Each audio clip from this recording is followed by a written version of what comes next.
worst possible thing you could say when you walk into a car dealership. I spent 5 years with Mercedes-Benz, 5 with General Motors, and the worst thing a person could say when they walk in is, if you could just get me to this payment, we got a deal. So your loan's probably still like 19, which means you got to pay to get out. You're upside down. It's called negative equity.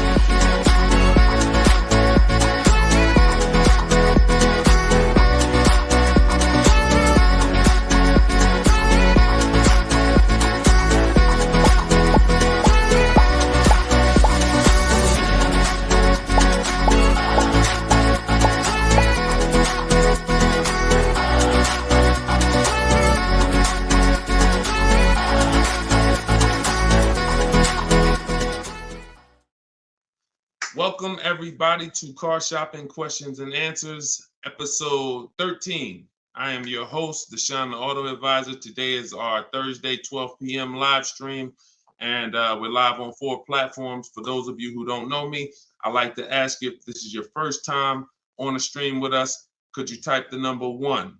Can you type the number 1 if this is your first time on a stream with us?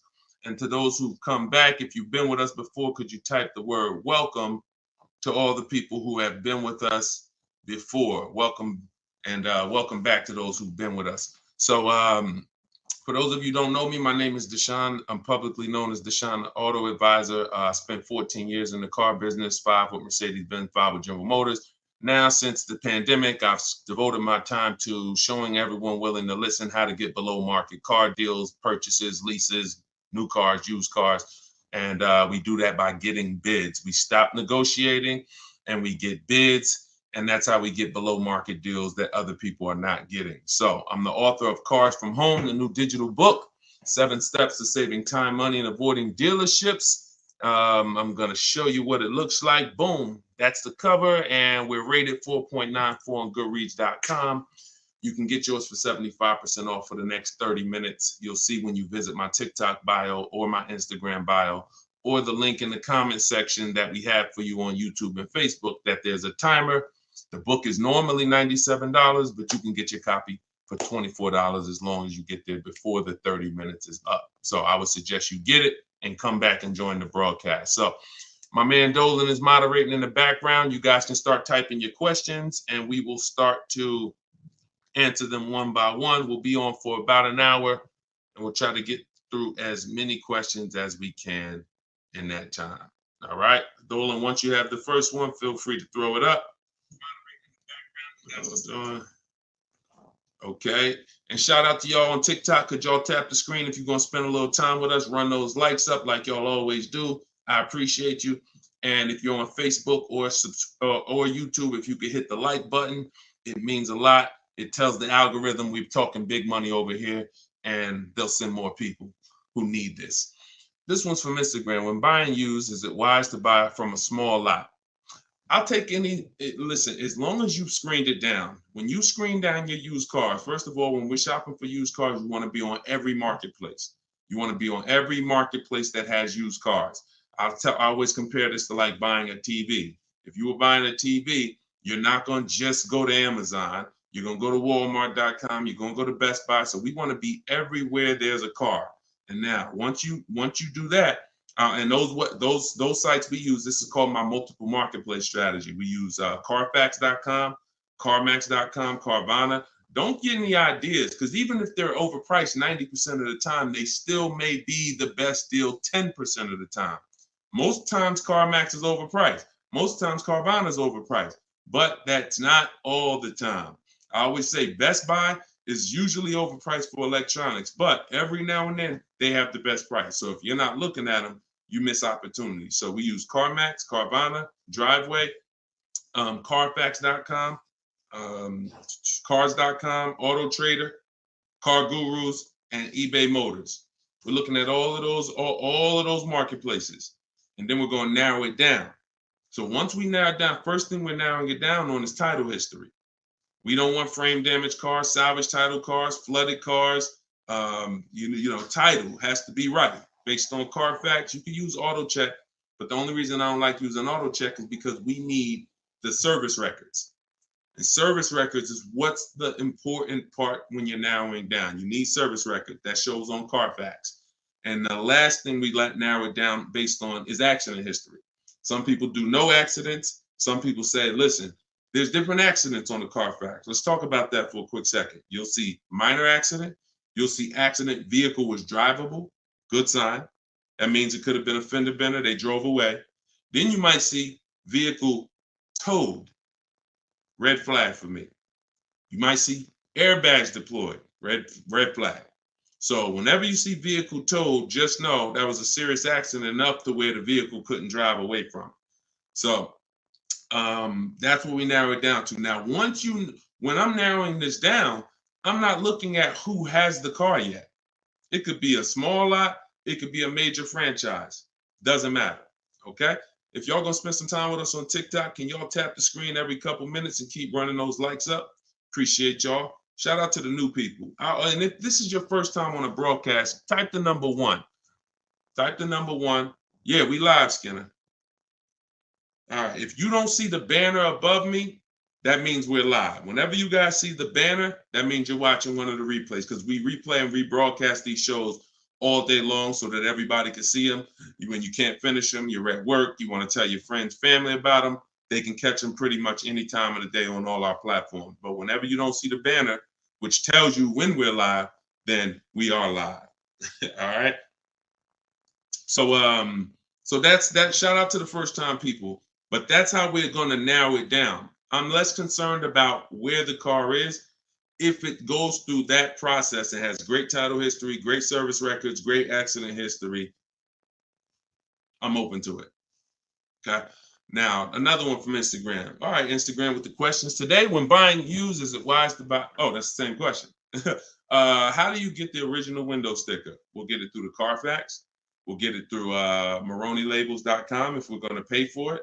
I think there's a site called Get Clutch. I have a link. I have a link in my book, because every manufacturer doesn't do it. So, every manufacturer doesn't do it. Some have agreements with Carfax and they put the window sticker on the Carfax. Some of them, you got to buy it separately. But if I'm narrowing it down to 5 cars, see, we got to start looking at car buying like house buying. We really do. Because for some reason, people are very comfortable protecting themselves. And explain this to me. Why is it people are very comfortable protecting themselves when it comes to houses, but not cars? So if we'll get a $600 home inspection to tell us if we should buy the home or not. You get what I'm saying?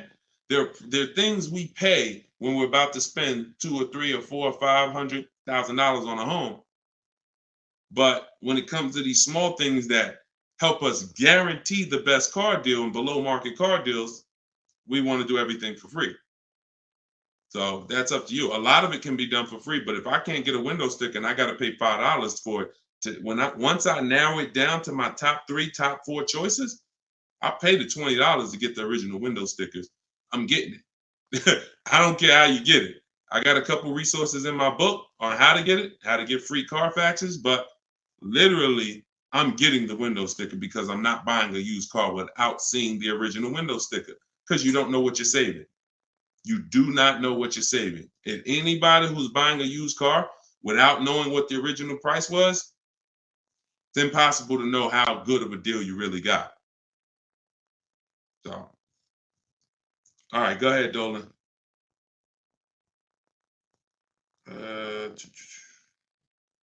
This one's from TikTok. How do you sell the lease car without the title? The same way I explained it. You don't need a title to sell any car. Who was taught you needed a title to sell a car? Type me in the comments, because this is a big one. There are people who not even leasing. There are people who have cars right now. You have a loan on it. And I used to get people who would walk in the dealership and they look at the new model, the most recent one, and they'd be like, Deshone, is that the whatever, 2019, 2020? I'm like, yeah, these just came out. Okay, I got 3 payments left. As soon as I make my last payment, I'm coming to get that one. I want to talk to you about that one. What's the reason? Why are you waiting? Other than you thought you had to have the title in your hand. It's not the way it works.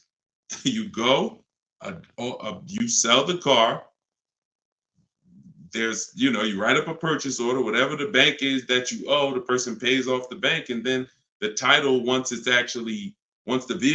bank is paid for, the title goes to the person who bought the car with the new ownership documents. So, sometimes I forget there's little small nuances that, but in the book, and even we talk about this on the show, you guys never hear me when we talk about an equity assessment. When we do an equity assessment, which is maximizing our car's value by getting bids, we don't trade. You never hear me say, those of you who don't have your title, you can't do the equity assessment, right? So I'm just assuming that if you just follow these steps, you'll see, even if you thought you couldn't sell your car while you still had a loan on it, you'll see, well, he didn't mention I need the title, so I guess I can go ahead and sell it. Yes, you can. So, you do at least the same way.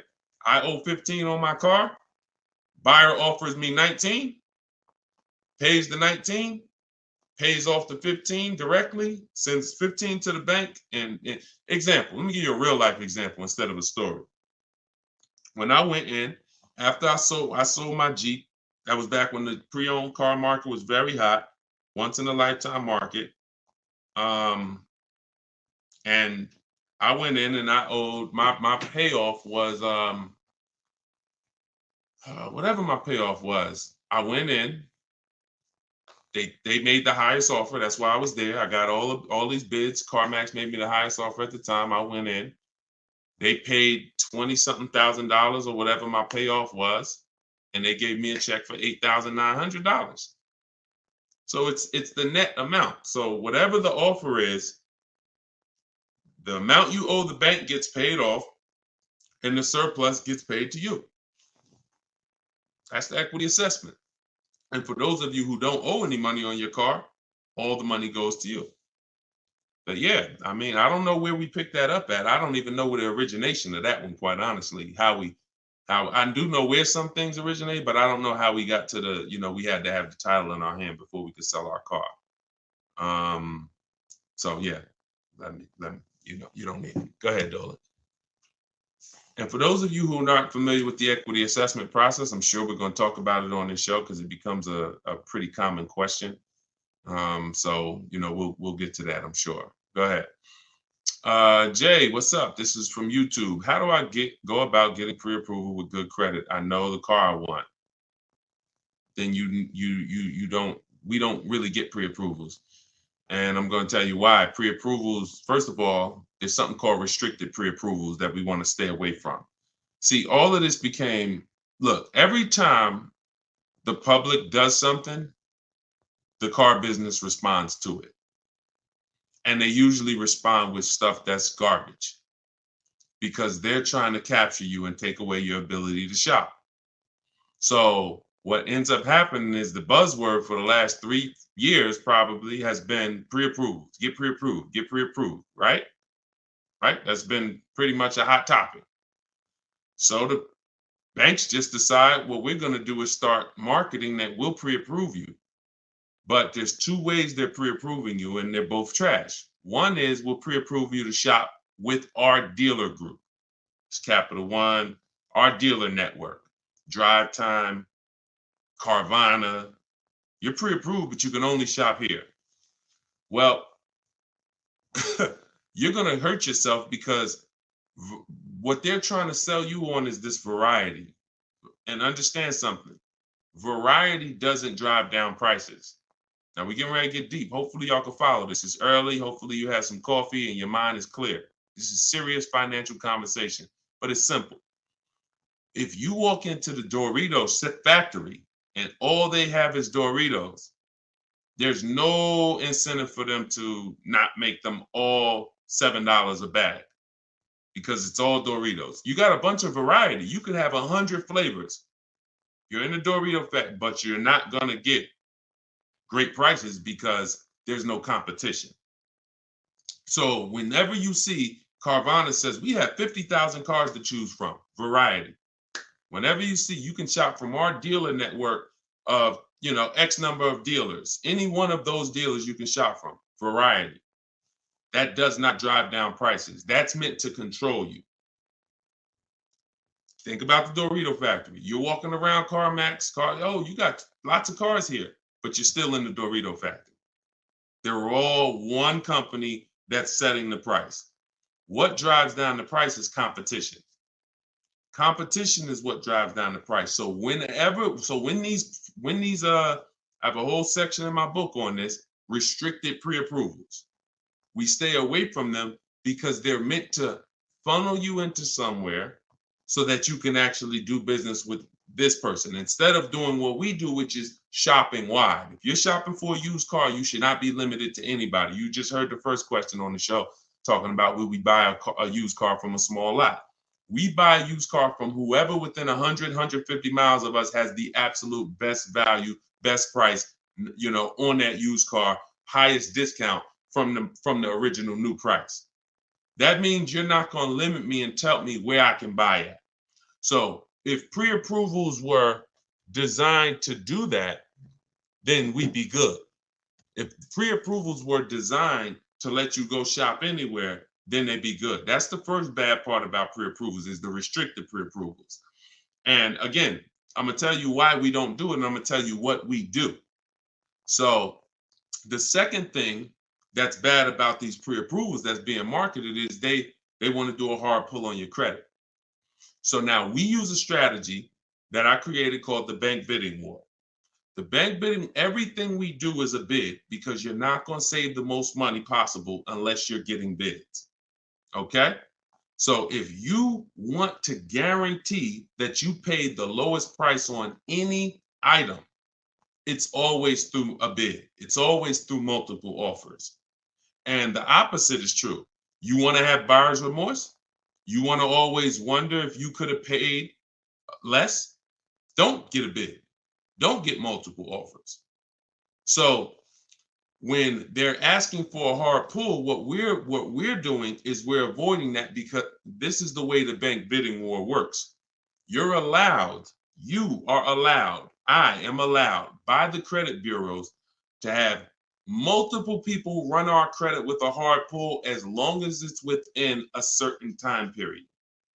And the way we do it, it only takes us 2 days. They give you 14 to 45 days, but this only takes 2 days the way we do it. So a hard pull on your credit will drop your credit score X number of points. Let's just say 10 points. Now, if you do the bank bidding war correctly, you could have 20 hard credit pulls on your credit and it drops your credit score the same 10 points because this is called rate shopping, not car shopping. And many people get this wrong. Many people get this wrong because you got to come out of you cannot open up the rate window first by letting anyone access your credit with a hard pull. First of all, again, we don't want to rush when we shop. We don't want to rush when we shop. So if somebody gives you a pre-approval and they say, okay, you literally, now you did a hard credit pull, now go find your car, and then you only have 30 days before that pre-approval expires, what's going to happen? If you know the bank only gave you 30 days, now what are you trying to do? You're rushing yourself, right? You trying to find a car, day 28, you starting to feel a little desperate, right? That's not what we want. That's what the banks want. That's what the dealers want. That's not what we want. So now that's why we do not let anyone access our credit with a hard pull until after we find our car. So once we find the dealer that wins the bid, and if some of you are new to the show, you're like, Deshone, what's all this stuff you're talking about bids? It's called saving money. Okay? Come into our world. Okay? Step out of the world that you've been in, which is negotiating to try to get money off with cars when you don't do that with any other item. No other item do you go in and say, yo, take all this money. You don't do that on Amazon. You don't do that with TVs. You don't do that at the grocery store. None of that. So you shop for cars the way you shop for nothing else. And that's what the people who are listening to me who are like, Deshone, I want to save all the money. You locked in. So if you that person, type locked in. If you're that person, if you like Deshone, forget everything else. I want to learn a new way. I'm done with this old way. Type locked in. So this is what you're doing. You are going to go get bids. get your offers on your new car or your used car or whatever you're shopping for. Once you find the one that is the best, now you're going to get the paperwork, a buyer's order, come home, and you're going to let these banks, credit unions, online lenders access your credit with a hard pull. And many of them need you to have a car before they'll even give you a loan term. Sometimes you'll reach out and you'll say, hey, I'm looking to try to get, a pre-approval, see what your terms are, see what your rates are. They'll say, okay, well, what car do you have? And you're like, well, I don't have a car yet. That's why I'm calling you first. So we call them, we reach out to them when we have a car, and we're like, okay, this is what I'm looking for. I mean, this is what I have. I have it reserved. I left a deposit on it. I told the dealer I'm coming home to take care of my financing. I'll call them in 24 hours. Here's what I got. 2020 Mazda CX-5, 26,000 miles on it. Boom. What else do you need to know to give me a loan offer? So I'm doing this with 5 people from home. Then once that's done, I'm calling a dealer and saying, look, all right, this is the best offer I got. If you guys can beat it, you got the business. See, it's easy. If you're listening to me, you never got to lie. All of this stuff that people are teaching you, lying, hold back everything, we don't do that. Dealers enjoy the 20% of dealers that are the great dealers that have the best prices. They love doing business with us because they're competing to beat all their competition. We find them, and then we give them an opportunity to win our business.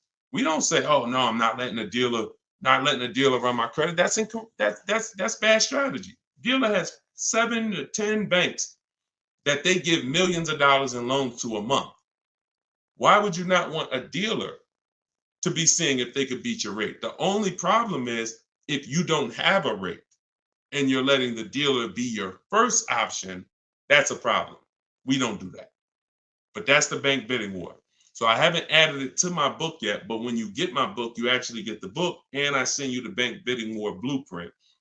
And for all of you who got the book, if you happen to have gotten my book before I came out with the bank bidding war, send us an email and we'll send you the bank bidding war, because I plan to add it to my book. I update the book. That's why I told you I made it a digital book, because I come up with new stuff, new websites come out, websites go out of business.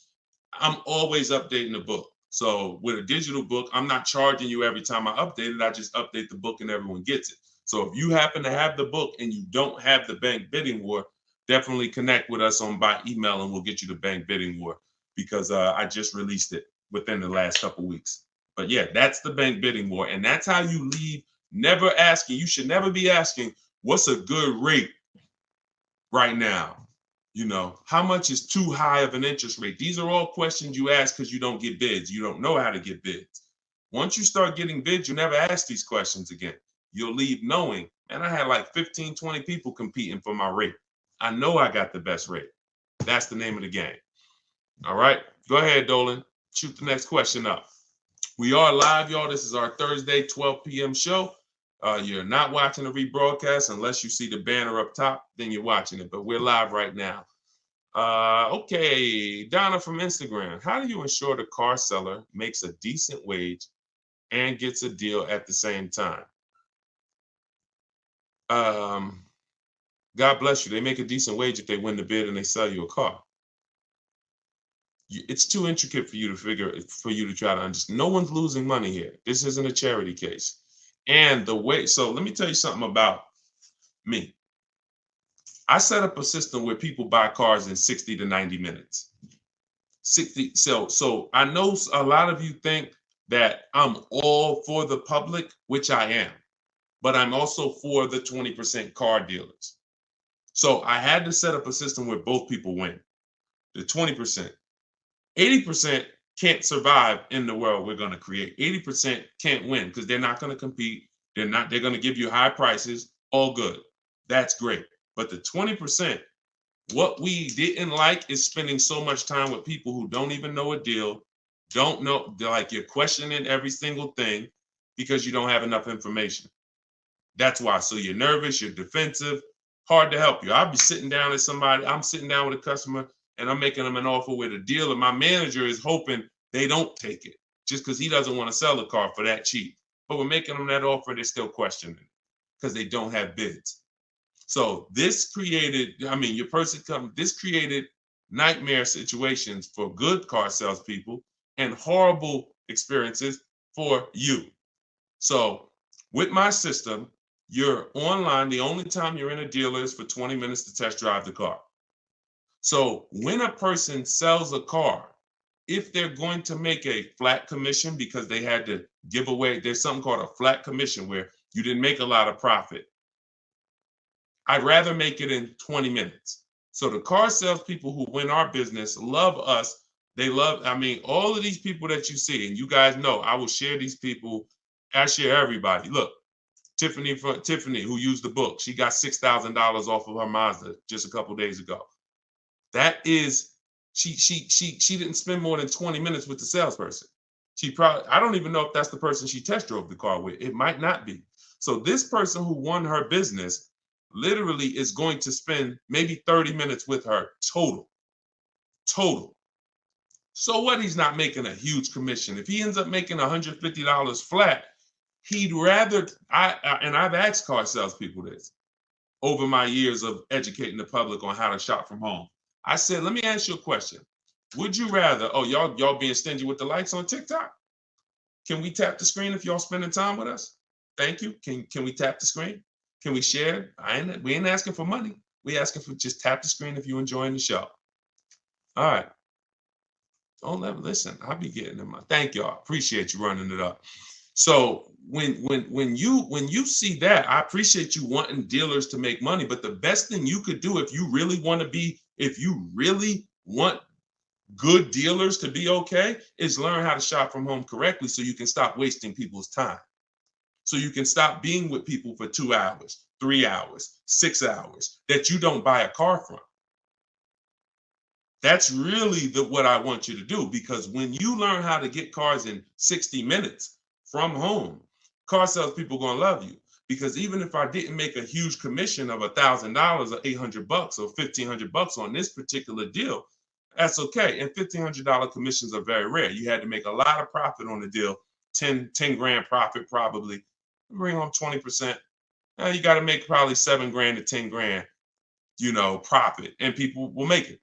There are people who overpay. And so those people who pay average prices and above average prices, but we don't pay either. So it's the time. I don't care if I make $150 with you if I only spent 30 minutes with you. And the only way you're doing that is shopping online. You're not doing that. I've tried. I think I was pretty quick. There were some people quicker than me, but I certainly tried to go into, and a customer knows what they want. Come on in, Mr. Jones. I know what you want. We'll get this done very quickly. Hour and a half tops, 2 hours really tops, because you got the finance office. You got all this stuff that has to happen. We got to clean the car. So 2 hours is really, if on a quick deal. Most of them, 3, 4. How many hours you guys spend picking up your cars? Be honest. How many hours did you put into your last car purchase at the dealership? Throw some numbers out. Look, Lexi, baby, 4. Look, throw some numbers out. Okay, people don't what? We don't want to be honest. How many hours? Sometimes maybe I'll ask how many days did you put into your last car deal? Have me in there about an hour. That's quick. You must have did a lot before.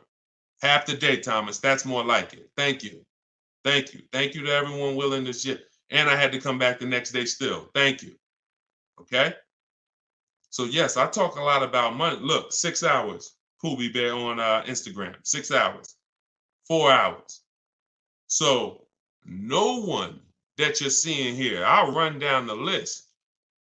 Boom. Not only are these people saving all the money. Look, $690 a month on Totes BMW. Greg, $527 a month, his $56,000 Kia truck. Look, Danielle, $550 a month for her Audi. Not only are they saving all the money, they're not in the dealer more than 30 minutes. That's why the dealers love them. That's why the dealers love us. I'm never going to create a system that's painful for car dealers. I would be hypocritical to do that. I created a system where when you use it, the people you do business with love you because you're like, man, listen, this is one of the quickest deals some of you saw when I got my Infinity truck. I wish I could find that video. Matter of fact, hold on. Before we go to the next question, because I don't want anyone, because some of y'all don't know me. Y'all don't know, okay, is this guy telling the truth? Is we really getting cars? This was me picking up my Infinity truck right here. This is when I got the Infinity truck. Hold on, I'm gonna find a video. I'm going into my hold on, where we at? Day five. Here we go. Look, let me share my screen. And I picked it up and I posted this on Instagram because I want people to know we really do this. We don't say we do this. We really do this. Look. Now, there we go.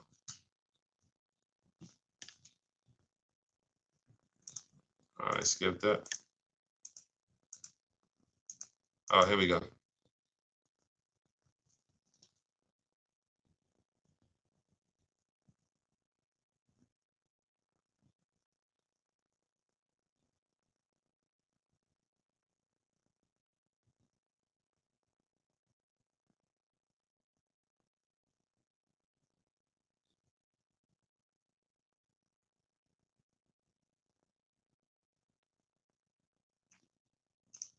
Boom.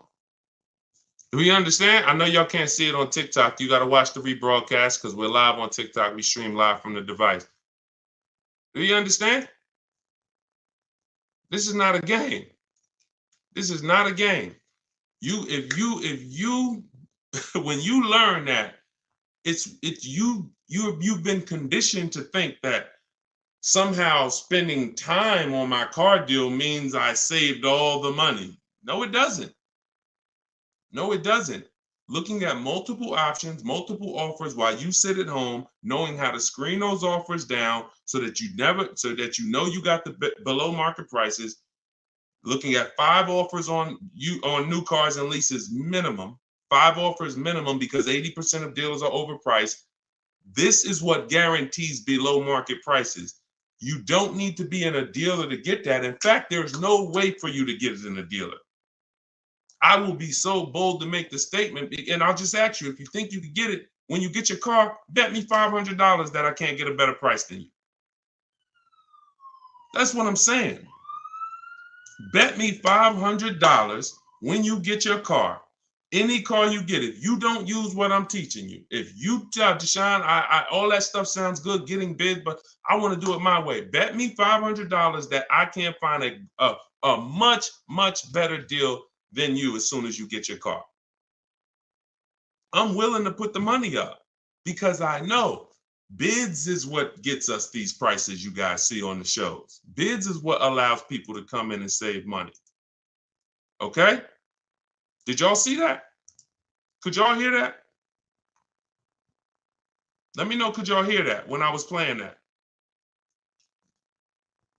Were y'all able to hear that when I was playing it?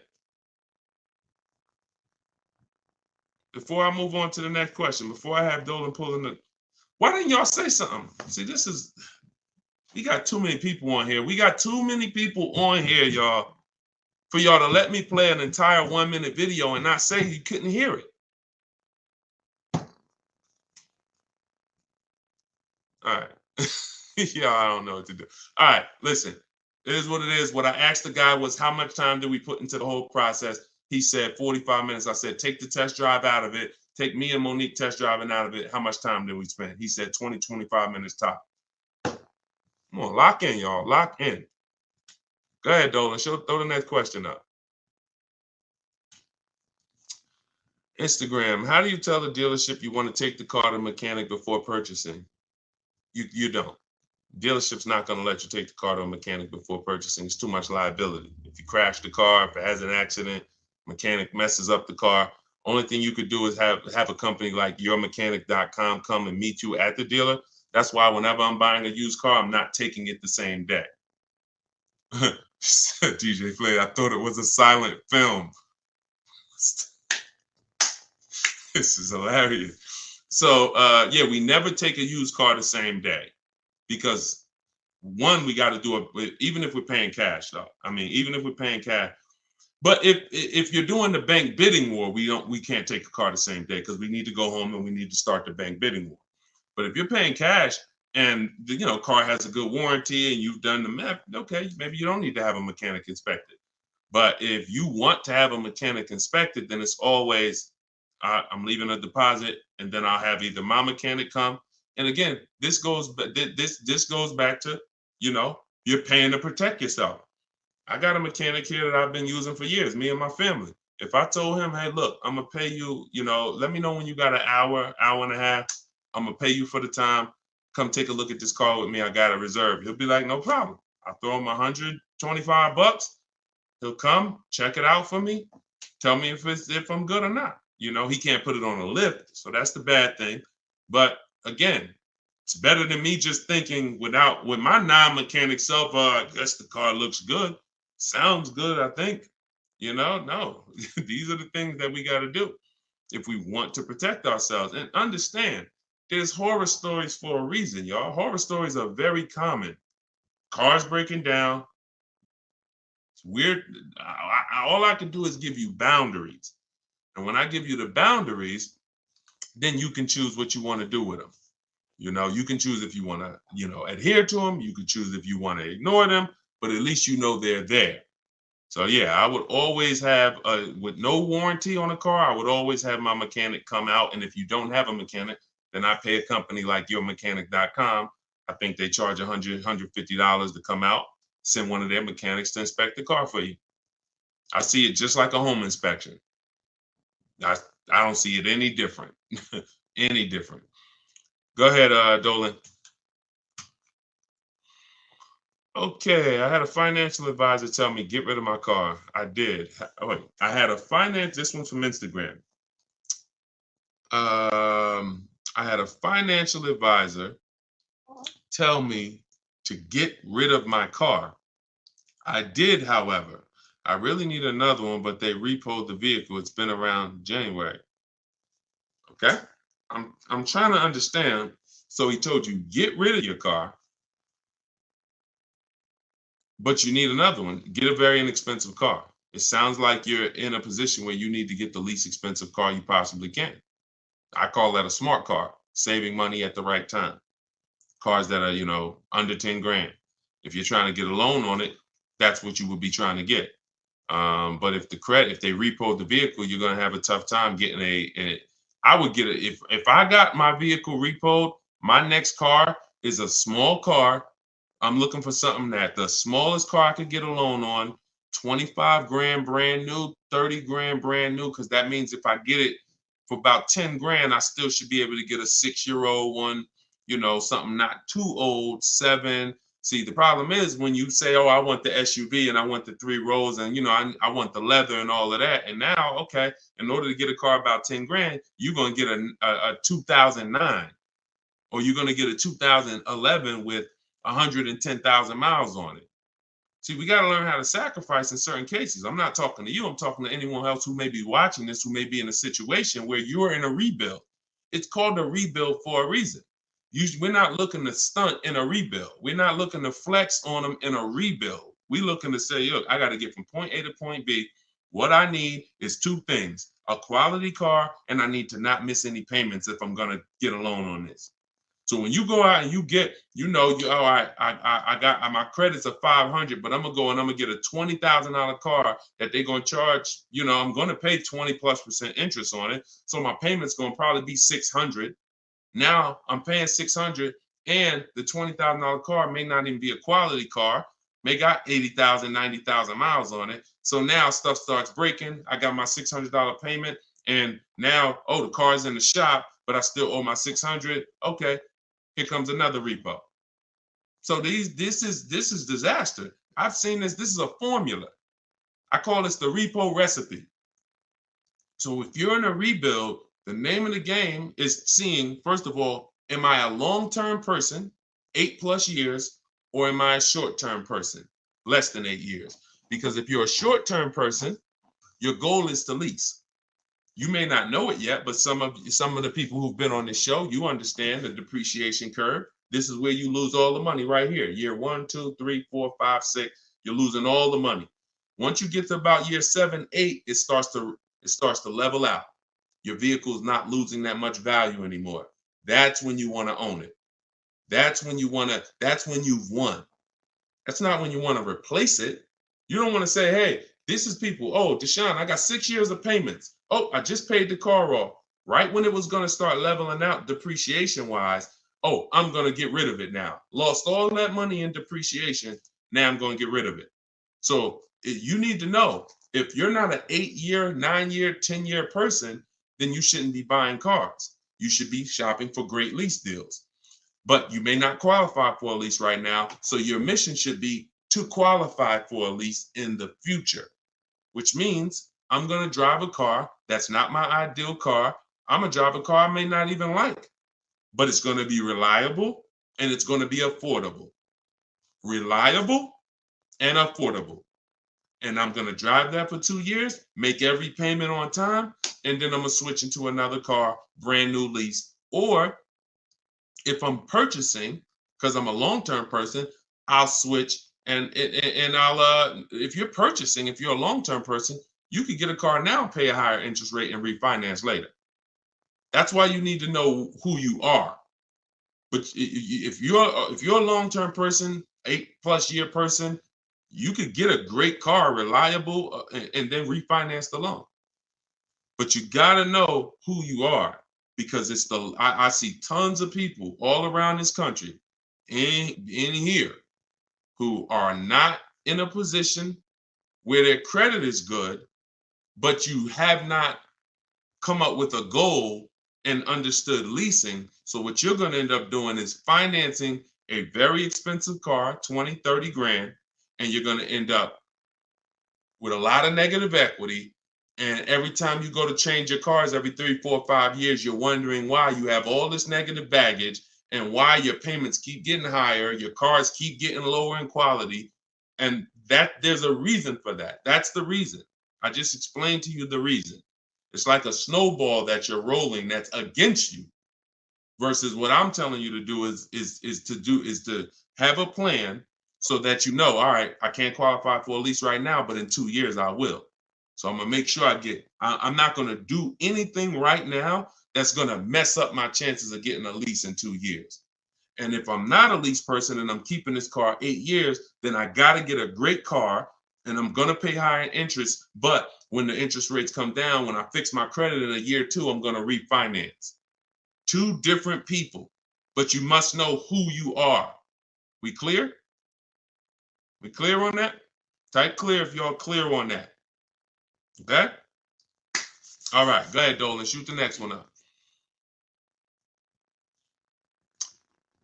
What are the benefits, if any, of buying an electric or hybrid vehicle? You need to know that. I mean, it's different for different people. Environment, some people, depends. That's a personal thing. A lot of people think that electric cars, I remember when I worked for Mercedes, we thought hybrids were good for people who drove a lot. So I was uneducated on hybrids. It's actually good for people who drive in the city, because every time you hit the brake, it would regenerate the battery. So that might just be Mercedes hybrids. That might be all hybrids. I don't know. But your reason for buying a hybrid or an electric car should be your reason based on your research. And so there's plenty of people, most people are not buying electric cars. Some people are. Some people buy hybrids. Frina was looking at a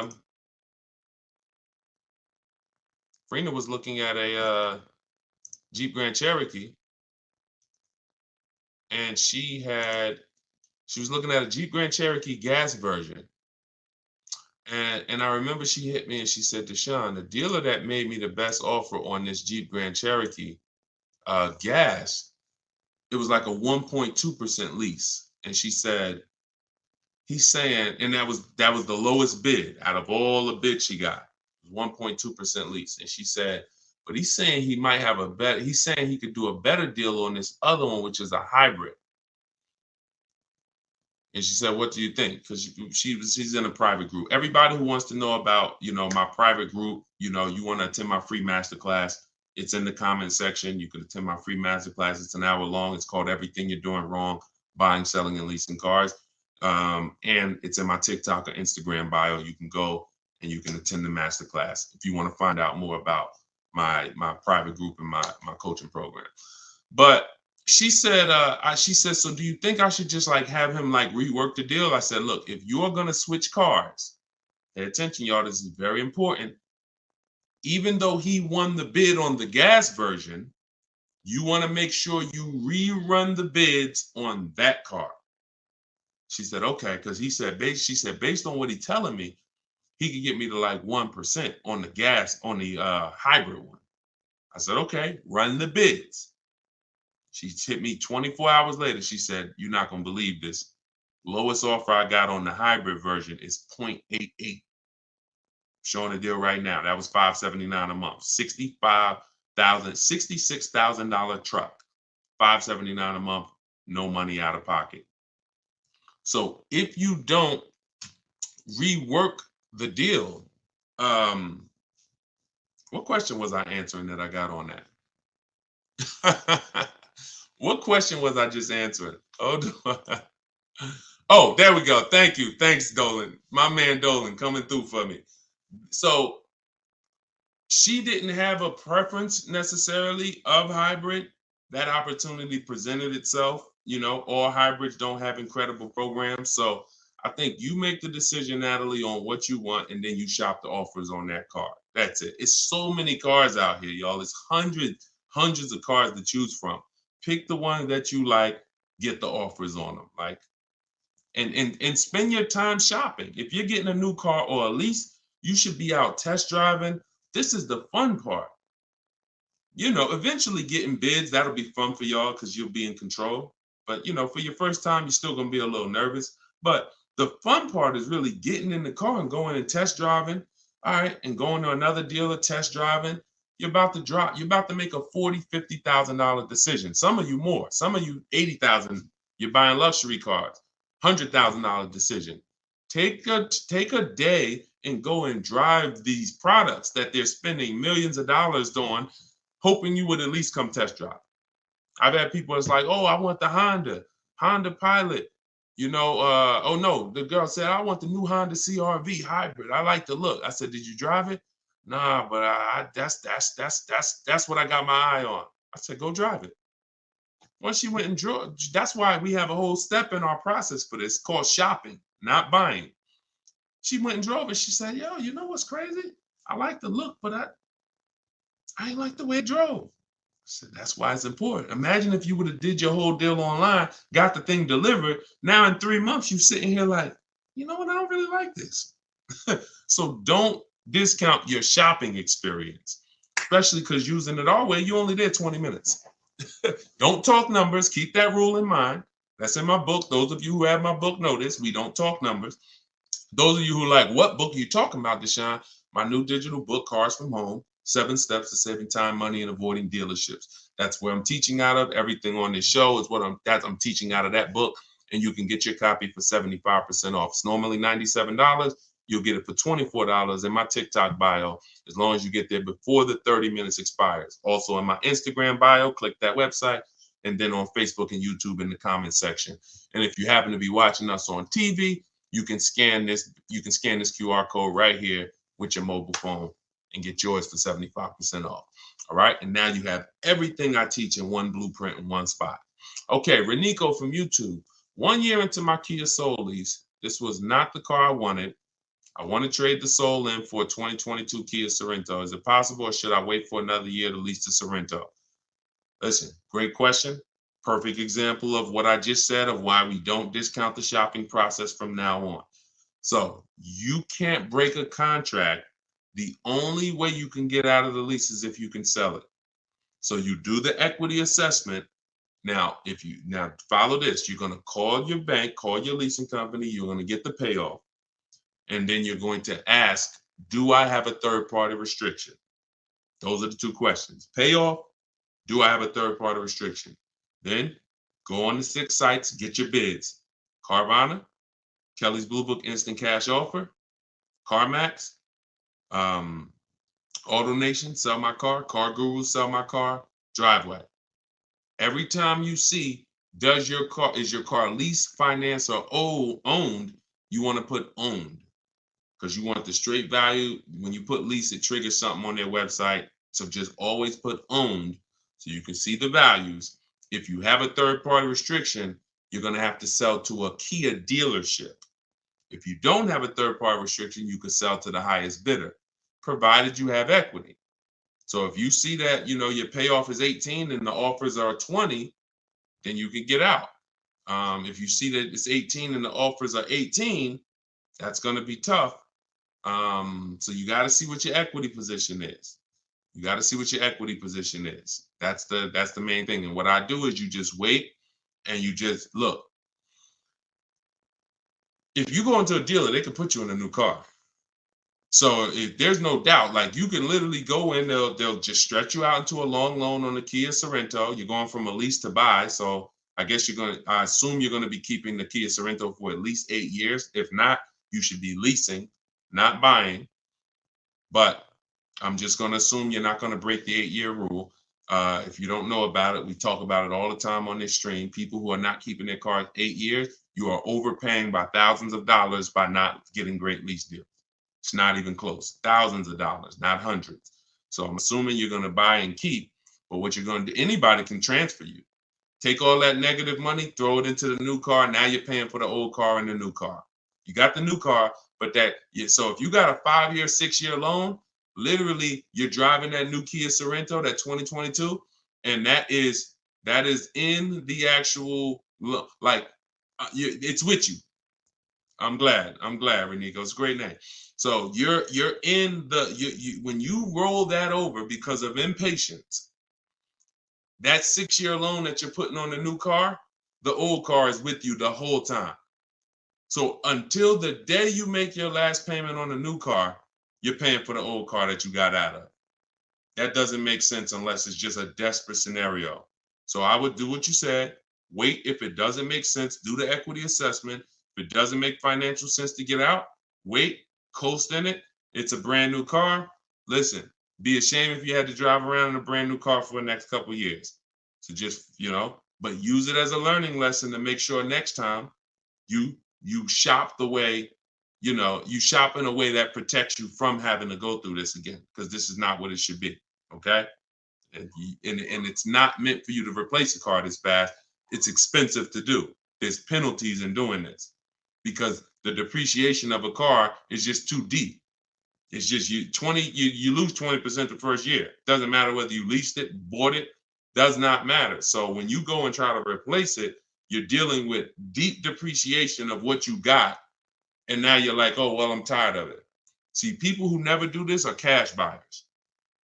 If you pay cash for cars, those are the only people that clearly understand this.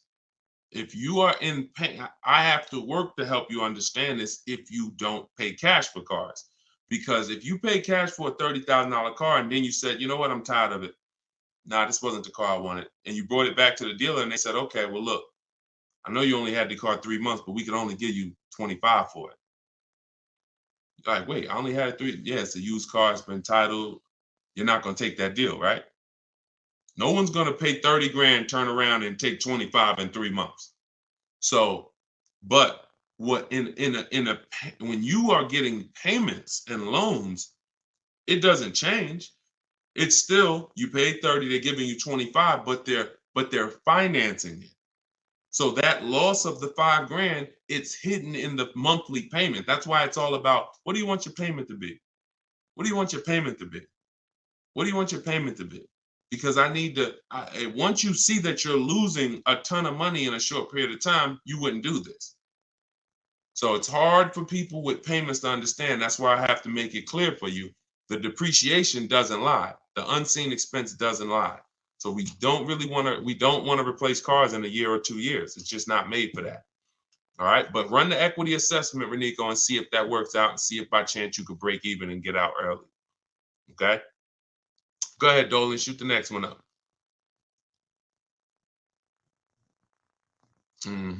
Okay, Precision Soundworks. A great part about following the book is when you're car shopping, you know what you're not going to get sucked into a sales number presentation. Amen. Just drive and say, I'll hit you up when I'm ready. Amen. I'm glad, and I'm so glad to hear you saying this, Precision Works, because I'm trying to teach people. All I can teach people is our world is different. And the world that they're in is painful. It's painful. But when you understand that you can be in control, when you stop talking numbers in the dealership, when you have the right online strategies, you're going to the website, you're getting bids, you know how to look at used cars, you're narrowing these things down the way I'm teaching you. Listen, there's not much that's in my book that I haven't talked about on these streams.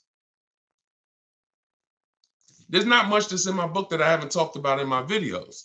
The difference is it's step by step.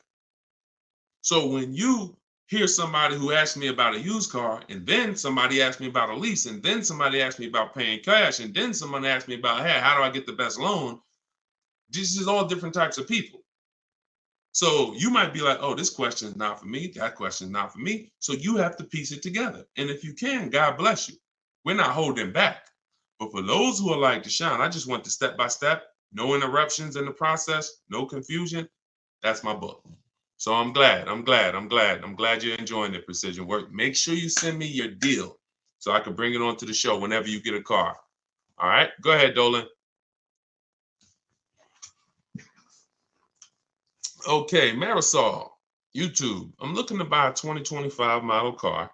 Am I able to negotiate the MSRP price? If so, how low should I start? 5% off.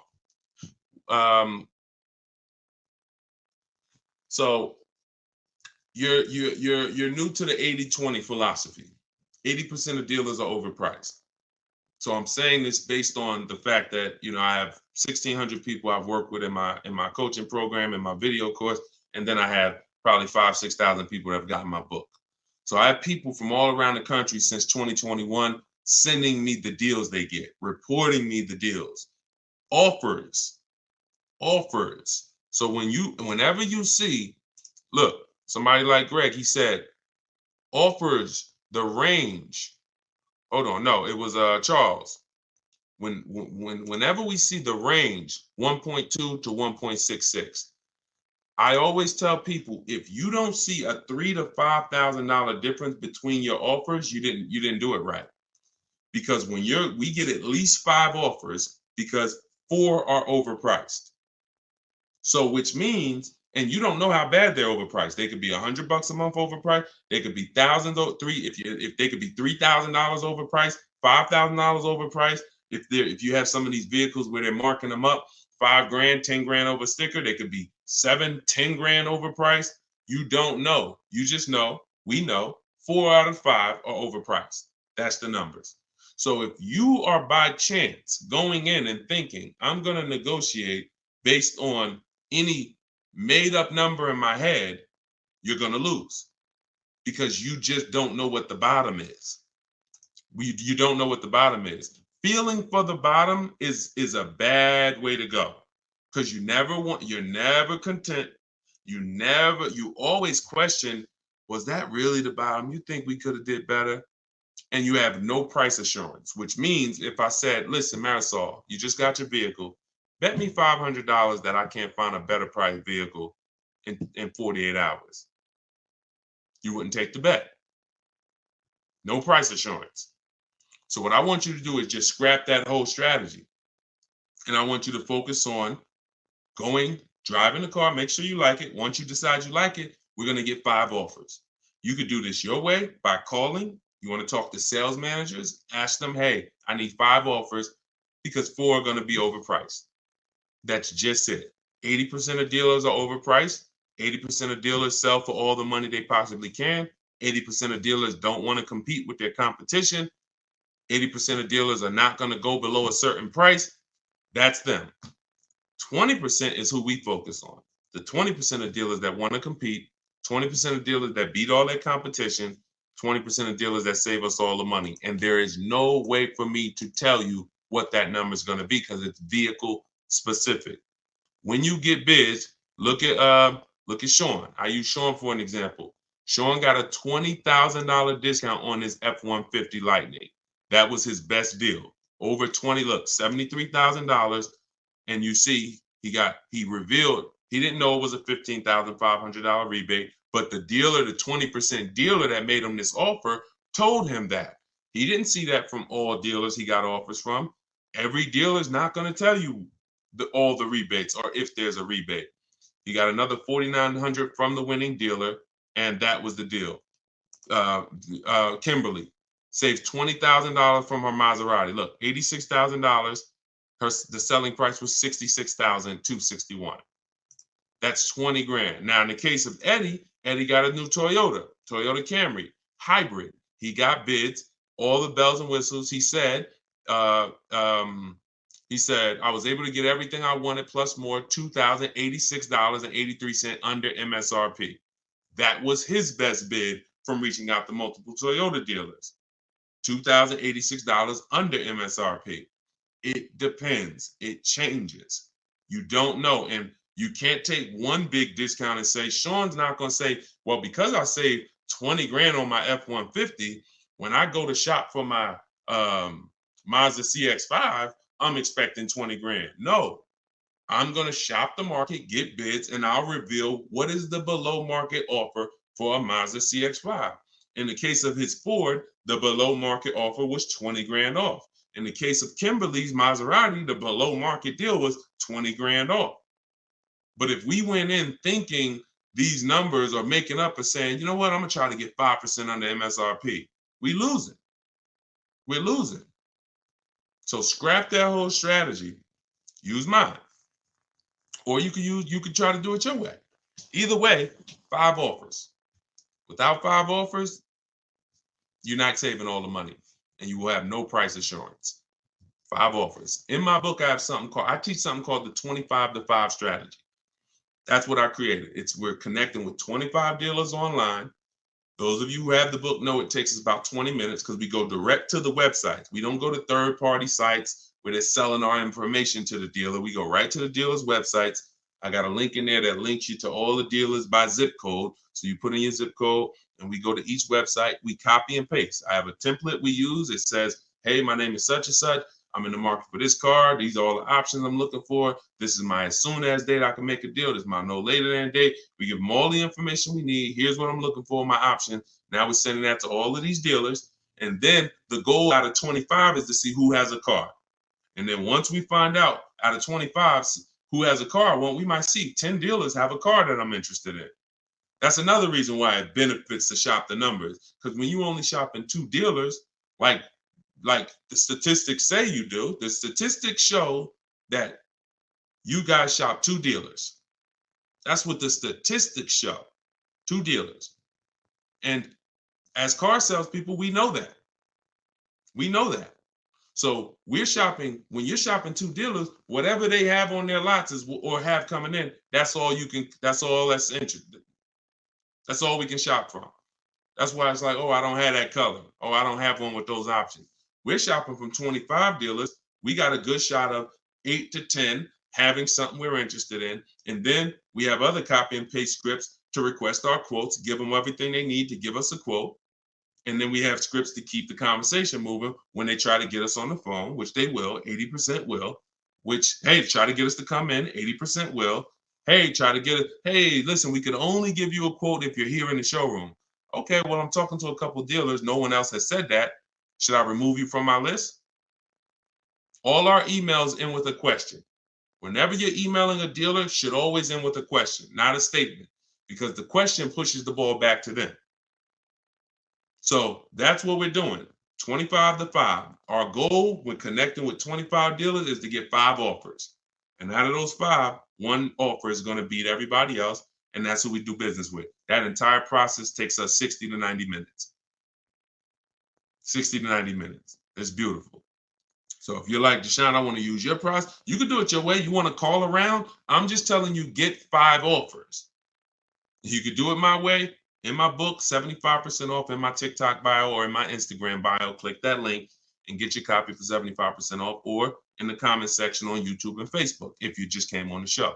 But that's the 25 to 5, and you won't have price assurance and you won't save all the money until you start to get 5 offers. Everything is a bid. All right. That's what I'm telling. My favorite words: bids, multiple offers, multiple options, price assurance. These are my favorite words. When you start using this stuff, they're going to be your favorite words too. I guarantee it. Go ahead, Dolan. Do you always have to have a down payment when purchasing a car? No, never. Never. Now, down payments are not illegal. That was one of the worst videos to go viral. But when a video goes viral, you can't combat it. So, if people looked into that law, they would see this law has nothing to do with down payments. So down payments are not illegal, but you can every single thing we shop for is no down payment. When we're shopping for leases, we request all our lease quotes, first month's payment total out of pocket. We don't, you guys, some of you know who's been on the stream, I don't even like you using the words down payment. We use total out of pocket, total due at signing, not down payment. But we're doing first month's payment due at signing, 12,000 miles per year, all taxes and fees rolled into the payment. That's how we request our lease quotes. Now, we have high mileage drivers who do high mileage leases, 20, 25, 30,000 miles a year, but you always adjust it after you found the best dealer. Once you found the dealer who wins the bid, that's when you're now going to go in and adjust the mileage for your custom strategy, for your custom needs. Okay. All right. Listen, I appreciate it. Please readjust the quote to 18,000 miles per year, and then we'll take it across. That's when you're going to say, all right, you know what? I'm already under 1.5. I'm under 1.3, whatever it is. As long as you're under 1.5, you got a deal. As long as it's the best bid. Because some people say, oh, I went in, and I cannot stand this. But it's unfortunate that people think they're using what I teach, but they're not. They'll go in and say, Deshone, yeah, I was talking to the car salesman. I told him, you got to get me under 1.5. I said, what are you doing? I didn't say it. I don't even think I responded to it because I don't want people to feel like they failed. But that's not what I teach. I'm never targeting 1.5. I'm targeting 5 offers, and the only way 1.5 gets approved is if it's the lowest out of the 5, which means I know the lease program isn't great. But if I see 1.45 and then there's another lease quote for 1.6, 1.8, 1.9, now I know this 1.5 is the deal. And the dealers often will tell you, listen, I'm giving you a big discount, but the lease program's not that good. That's what's making it 1.5. So I don't have a problem with that, but I'm never going in targeting 1.5, because if I target 1.5 and other people would have came in and offered me 1.3, 1.2, but I'm not getting bids, and I'm leaving thinking I won. No, I lost. So that's how we shop for our lease quotes. No money out of pocket. When we shop for our purchases, we're separating our loan, which is our monthly payments and our terms, from the car. So this is going to be easy for you once you really see that your loan is separate from the car. You are looking, if you're buying a used car, you're looking for the best price used car in the market, 100 miles, 150 miles. You're narrowing it down. Once you find a dealer who has that car, you've already won on the price of the asset. Check. Now we're going to handle the loan. And if you say, hey, I'm going to do this loan for this amount. Now I have a tool that, listen, some stuff is hard to explain because I actually created something called the perfect budget calculator. Let me show you. So this is the perfect budget calculator.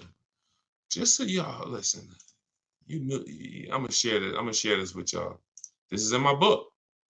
And just so you know, the only reason that I can't explain this stuff, because how can I explain technology that I created? So this is the perfect budget calculator. This is what it does. This is how we're able to shop with no money down.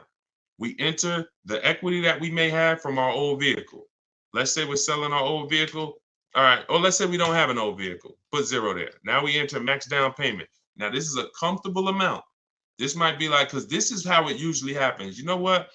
I could put 3 grand down if I had to. I don't want to, but if I had to, I put 3 grand down. Okay, that's what goes there. Okay. Then we use the average interest rate in the market. For the sakes of this purpose, let's use 7.99. Interest rates are high right now. Then we enter comfortable monthly payment. Comfortable monthly payment, $450 a month. Now we enter our state so we can calculate the taxes and calculate budget goals. And it asks, okay, what's your comfortable monthly payment for 60 months? Let's say we do the same thing. All right. And then it gives you goals, gives you 6 goals. This is your max vehicle purchase price right here. See, there's never been anything like this. This is why you go in saying, I don't want to spend more than $450. You end up spending $600. This is why you go in saying, you know what, I'm going to spend 30 grand on a car. You end up spending 32, 33 because you forgot about the taxes and the fees. We never shop with our max in mind. So this becomes our first goal. Our first goal gets us to our car, no equity, no down payment. Our second goal gets us to with a 5-year loan. Now, our second goal gets us to, if we get a car in this price, we can do a 6-year loan, no equity, no down payment. So this is where you need to be right here if you want to do no down payment. This is where you want to be. So you need to know, based on where you want to be payment-wise, and whether you're taking a 5 or 6-year loan, how much car can I afford? That includes the taxes and the fees.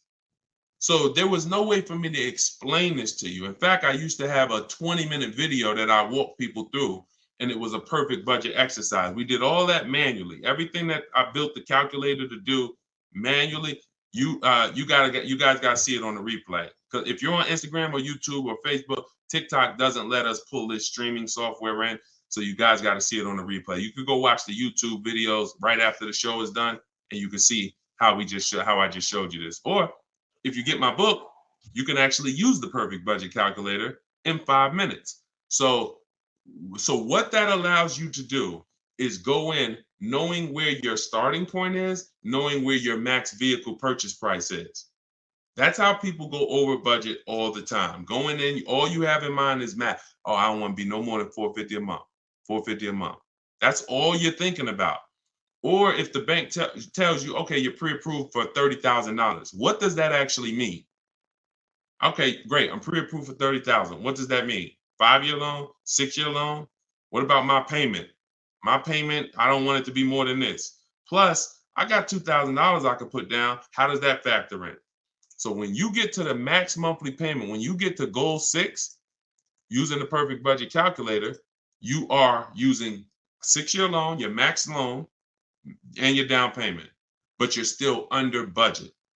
So anything below that, you gotta there's no easy way for me to explain it to you. That's why I had to create a software that actually does it for you.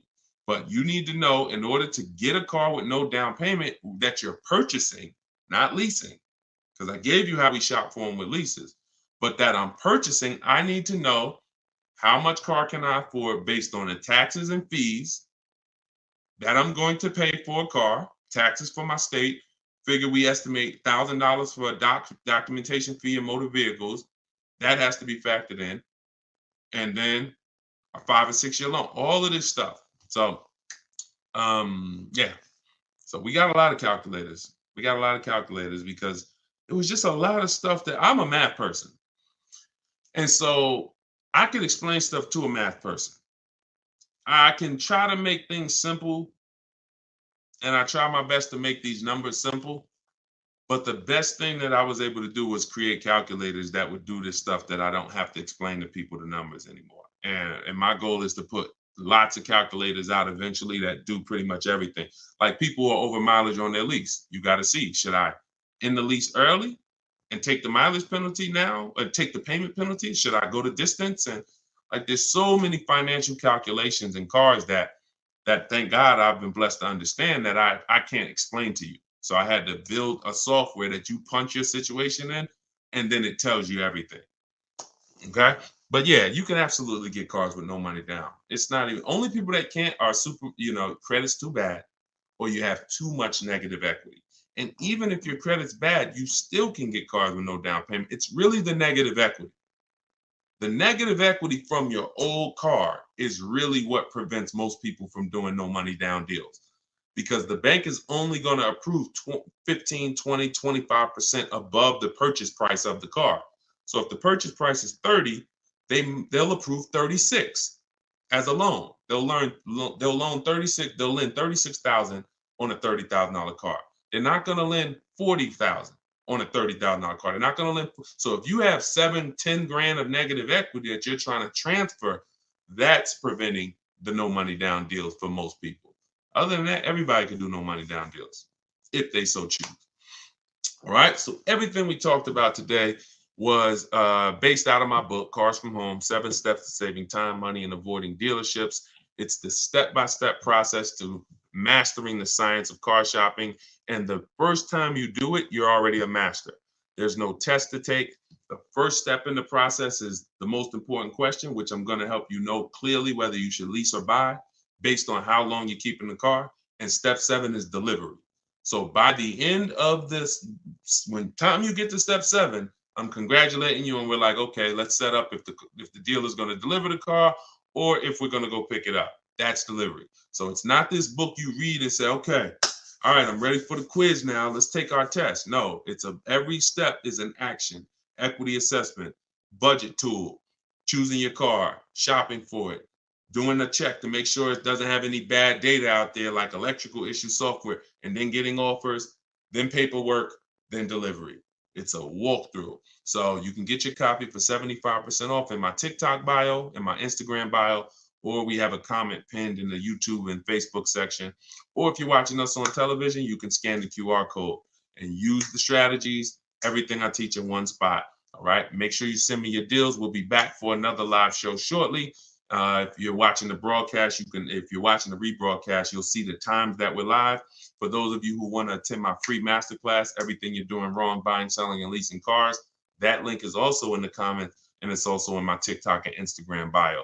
You'll need about an hour, and then we do Q&A for an hour after the class. So any way you get it, make sure you get it. I don't care how you get the information. All we do is put the information out. The rest is on you, all right? I'll see y'all on the next show. God bless you.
The worst possible thing you could say when you walk into a car dealership. I spent 5 years with Mercedes-Benz, 5 with General Motors, and the worst thing a person could say when they walk in is, if you could just get me to this payment, we got a deal.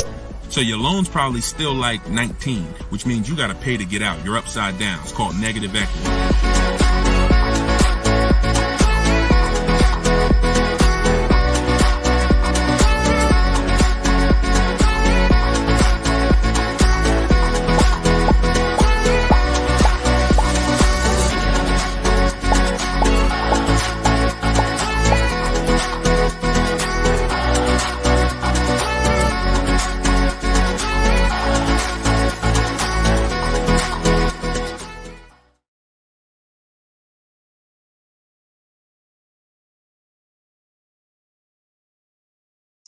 Welcome, welcome, welcome. Welcome to Car Shopping Questions and Answers, episode 14. I am your host, Deshone the Auto Advisor. We do these live streams throughout the day. We rebroadcast them, so you may have seen a rebroadcast, but today is our Thursday. Is it Thursday? It's Wednesday. I was saying, what day is it? It's Thursday. Thank you. Our live broadcast, and we do rapid fire Q&A. We are streaming on 4 platforms: TikTok, Instagram, YouTube, and Facebook.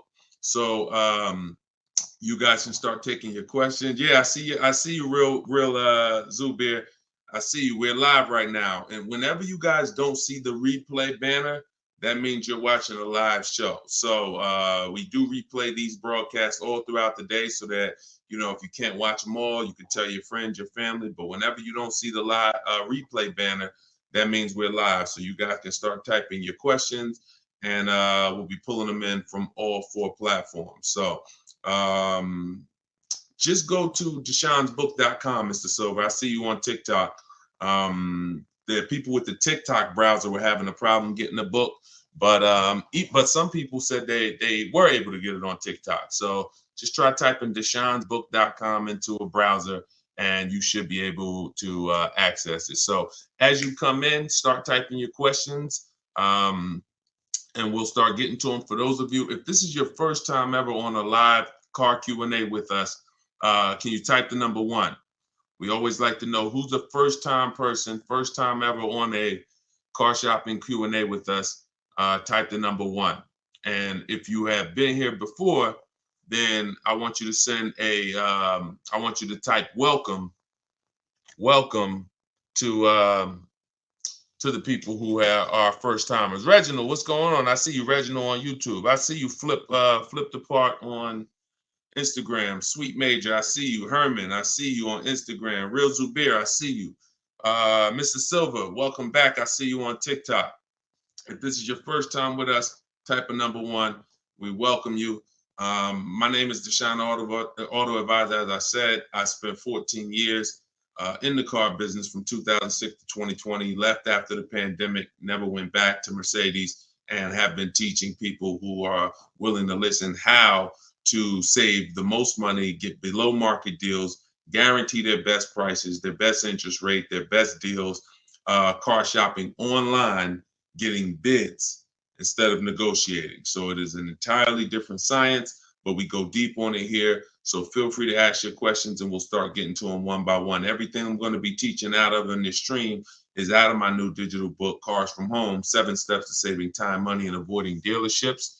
And we're going to put a comment for you guys in the Facebook comments and in the YouTube comments. We just like to get the housekeeping done so we could get right to the show, because, you know, once we get to the questions, we don't turn back. We don't stop until the hour is done. So we'll be here for about an hour. So we're posting a question now. Those of you who want the book on Instagram, it's in my bio. It's in my TikTok bio, and you can get yours for 75% off. You won't pay the normal $97 price. So let's get to it. All right. Let's see. We have Instagram. My car is out of repo and it was bad deal from jump. What can I do? Okay, so you got your car out of a repo. All you can do to get out of a car is sell it. That's it. You could sell it. Now normally you might say trade it, but we don't use the words trade here. We use the word sell it. So whenever you are, because you're not going to get the most money trading. So you want to do something we call an equity assessment. You want to find out how much you owe, call your bank. And this is the first step for everyone. If you have a car right now that you need to replace, I want you to stop thinking about trading, and I want you to start thinking about getting bids on it. Okay? No matter what you have, if you have this phone right here and you said, I'm going to trade this phone for something, are you going to get the most money for the phone? Think about that. Think about that. Yes or no? And always stay close to your keyboards, because we dialogue here, okay? I ask you questions. I need you typing fast in the dialogue. If you had this phone right here and you said, I'm going to go trade this phone, that's different than you getting bids on it and seeing what's the most money somebody would pay for this phone, Okay, so that's what we do when it comes to our car buying process. So you're gonna call your bank, find out what you owe, and then you're gonna go to CarMax, Driveway, Carvana, Kelly's Blue Book Instant Cash Offer. Do not use KBB.com. It's a marketing site. And all it is an algorithm. It's algorithms trying to tell you what your car is worth. We're past that day. The world we live in now, we can get offers. And that's what you want. That's all that's important is offers. So Kelly's Blue Book Instant Cash Offer, Car Guru Sell My Car, and AutoNation Sell My Car.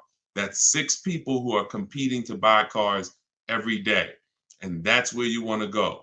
Once you go there, you'll be able to see if you have equity, means you could get out very easy. So if you owe 15, but your highest offer is 20, that's a 1-hour inspection. They'll cut you a check and you got the equity. That equity is cash money to you. You put it in your bank, you can use it as a down payment. If you have negative equity, that's a different story. You're going to need to account for that. But the first thing you must do if you are replacing a car is an equity assessment. Okay? That's step 2 in my process. After we decide leasing or buying, and I'm sure we'll be talking a lot about leasing versus buying while we're here. So, all right, let's go. Keep the questions coming and type out your entire question. Try to get it in one shot so that we can see it all. But that's your first step, the real Zubair. Do your equity assessment. If you said you owe quite a bit, you gotta do the equity assessment and get real numbers. Let's get out of the gray area. I know I owe a lot. Oh, I got some equity. Oh, I got some negative equity. Let's get hard numbers so that we can move to the next step intelligently. Okay? Car buying is all about the numbers. Oh, it's still in repo. Then see if you can get the cash to get it out. That's it. I mean, if you can't get the cash to get it out, then what are you going to do? If you've had a car repossessed, they give you some time to come redeem it. You got to come up with the cash. If you come up with the cash, then at least you have a car and you can rebuild your credit based on having a car not repoed yet, but taken, which means you've gone 90 days, past 90 days on your payments. So, but you can build from that. If the car is done, totally repoed, then that's a different story. Now you're going to need to shop for a car with a repo on your credit, and that's going to be a different way to shop. You're going to need I have a couple different ways we do it. First step, we try to get first step would be a company like Limbuzz. They'll pre-approve people with really, really challenged credit, no credit, new people to the country. But you're going to want to make sure you don't go out and overspend, because the biggest problem with people with bad credit is you're overspending in the interest and the car. And what we do is we separate the interest from the car. What does that mean? Your loan is a product. Your loan, I know here's what you've typically done. You've given the car dealers 3 transactions. And that's why you can't get good deals. When you go and trade your car into a dealer, that's a transaction. You sold them your car. That's why on that buyer's order, there's a specific part for your car. They're buying your car. That's a transaction. Another part of the transaction is you bought a car from them. That's a different transaction. And then if you got your loan from them, that's a third transaction. So there's no way to get a good deal when you're giving dealers 3 transactions or 2 transactions and you haven't gotten bids for either. Break this down a little bit more before we go to the next question. There are companies that want to lend you money. They don't sell cars. That means they're willing to compete against other companies that want to lend you money. That means if this company is giving you an 8% interest rate, this one might give you a 7% interest rate, this one might give you a 6.2% interest rate. They're willing to compete. You need to bid that out. You need to bid that out. See, the only way we have price guarantees, what's going on, Trini, man? Good to see you. The only way we get price guarantees is by bidding our business out. So there's companies that only want to buy your car from you. Those are the companies I named like 5 minutes ago during our equity assessment. They don't even sell. They're not interested in selling your car. They'd like to, but they're also interested, hey, we just want to buy your car. Even if we can't sell you one, we'll buy yours from you. You should be bidding that out. Type $ if you're clear on that. And then when you buy your car, you're bidding that out. So when people with bad credit usually go and don't have a strategy like the one I'm telling you, you're going to go and overpay because you're mixing the loan with the car. You're going to a dealer saying, hey, I like that car, get me approved. So you didn't even get a bid to find out, was that the lowest price car? Because some people think all dealers' prices are the same. They're actually all different. And look, only you know, but I know, I've been doing this long enough to know there are people who've been taught every Nissan dealer is the same price. That's why they'll come home and say, man, Nissan doesn't have good deals right now. No, one Nissan dealer didn't. So you have to, when you're shopping for used cars, you want to be looking at all the inventory to see who has the best price used car. Then you would use a company like LendBuzz, like I mentioned, who approves people with bad credit, no credit, new to the country, because at least you know you got a great price on the car. See, if I'm going to pay 20% interest because I just had a repo, that's between me and my lender. Do we understand? Most times when you have bad credit, it's between you, the dealership, and everyone else in the dealership. They know you have bad credit because you've been there for 10 hours. How'd you get here at 9 a.m. with me? We both walked in the door and I left at 12 and you still sitting in the waiting room hoping they get you approved. Everyone in the dealership knows you have bad credit. That's the way it is when you're mixing the credit and the car and you have bad credit. So what you need to do is be doing what I'm telling you, shopping for your car, finding the best price car, and then trying your best to find a company. You can try LendBuzz, as I said. But if you're overpaying for the car, if you're just walking into a dealership that you like, oh, I like that, and you think you're going to just have a good time getting approved, you got to understand, you could overpay by $3,000-$4,000 for the car itself, and then you're going to pay 20%, and you're just burying yourself. And that's what most people are going to do, unfortunately. That's not what I want you to do. Okay? So we'll talk more about our online shopping system, new car. I'm sure as we go through more questions on the stream, we'll go more deep into our online shopping system. But that I need to give you, if you have bad credit, challenge credit, repo, you need to have an overview of what your plan should look like, and that's what it is. Shout out to the people running the likes up on TikTok. Appreciate y'all. If you could tap the screen every couple minutes, if you're getting value so far, tap the screen. All right, let's go to, I see you, Uncle Hassan on TikTok. Let's go to you and type your questions, y'all. We're going to try to get to as many as possible. 23 Outback Wilderness, 9,000 miles, certified pre-owned. Should I get a warranty and what would be a good price? Well, you bid out the warranty. Multiple dealers. You call another Subaru finance manager. Hey, I got this 2023 Subaru Outback. I just got it. What could you give me? Can you give me your price on the warranty? You bid that out too. Now, that's the only way to know a good price. See, any question, what would be a good price? Only bids answer that. Now, if you try to answer it your old way, you'll have no price assurance. That means you don't know it's a good price. You're just hoping. And I'm not hoping. Nobody who's learning from me, no one who I show you in these shows, if you're going to do well, you're not going to hope anymore. Hope is not a strategy. I hope I didn't overpay. I hope that was a good price. I hope I got enough for my old car. I hope I got a good interest rate. You understand? That's actually a little buyer's remorse. And we eliminate that. And the way we eliminate it is through bids. So should you get the warranty? Let's talk about that. So here's an extended warranty question. Uncle Hack from TikTok is asking, should he get the extended warranty on this vehicle? So here's what it comes down to. How expensive, how likely is it that things will go wrong with the car, and how expensive are they when they go wrong? Because all an extended warranty is an insurance product.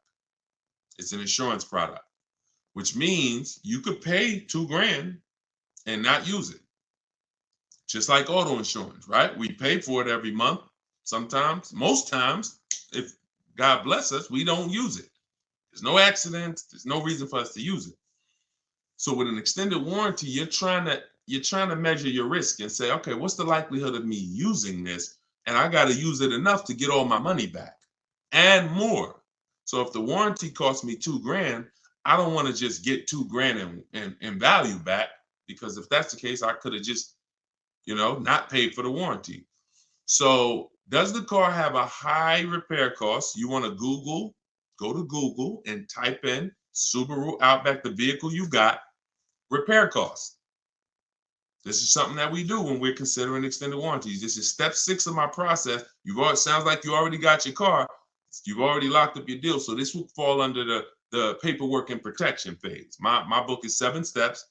Step 6 is paperwork and protection right before delivery. These are the things we're trying to see. Do they make sense for us to get based on our situation?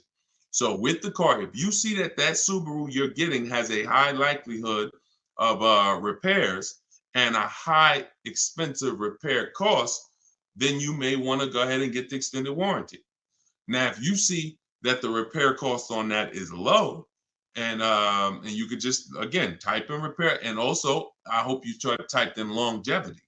But longevity is something that's above and beyond repair costs, because longevity is when we're looking 100,000 miles, 150,000 miles. What are people saying about these cars? So the repair costs are more over the next 3, 4, 5 years. What is it going to look like? So if you see that this vehicle has higher than normal repair costs, then you may want to go ahead and get the warranty. But if not, then you may want to just keep that $2,000 or whatever you would spend. So, that's all about a Mercedes. When people were buying Mercedes from me, I told them buy as much warranty as you could afford, because I knew it's good money. If you spend $4,000 on a Mercedes warranty and it covers you for 3, 4 years, good money spent. Because when something breaks on a Mercedes, on a Range Rover, on a BMW, on a Cadillac, sometimes it's thousands to fix. So one repair on that vehicle could cover the cost of the warranty. But there are other vehicles on the other side of the spectrum, Honda, Toyota, Lexus. There are plenty of vehicles on the other side. Mazda does well. So you want to see where your vehicle is, where your specific vehicle is, and that's how we're assessing our risk. Everything we're doing with an extended warranty is a risk. It's a risk assessment. There's no hard rules, no hard yes. It's literally just trying to assess your risk and making the best choice you can. Okay, Peter, what's going on? Peter from TikTok. 2022 Pacifica, 51,000 miles. Didn't get the extended warranty. Should I try to move the car, keep it long? 2022, I'm guessing it's not a 2022. Are you saying it's a 2022? Did you type that correctly? I didn't even know Chrysler was still making the Pacificas. Listen, there's a hard rule, y'all. Look, who knows what this is? One word if you've seen this before. One word if you've seen this before, you got a free copy of my book. Who knows what it is when I do this? Let me see who's the first person that's going to say. Hold on.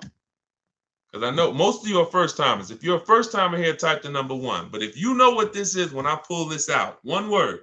Come on, all right, I'm not going to butcher your name.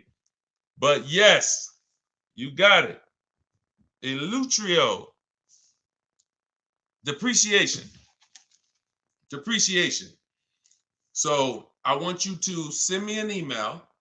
If you're on my email list, I think you are, because you got the notification of the broadcast. Send me an email, and we'll need your email. We'll send you a free copy of my digital book, Cars from Home: 7 Steps to Saving Time, Money, and Avoiding Dealerships.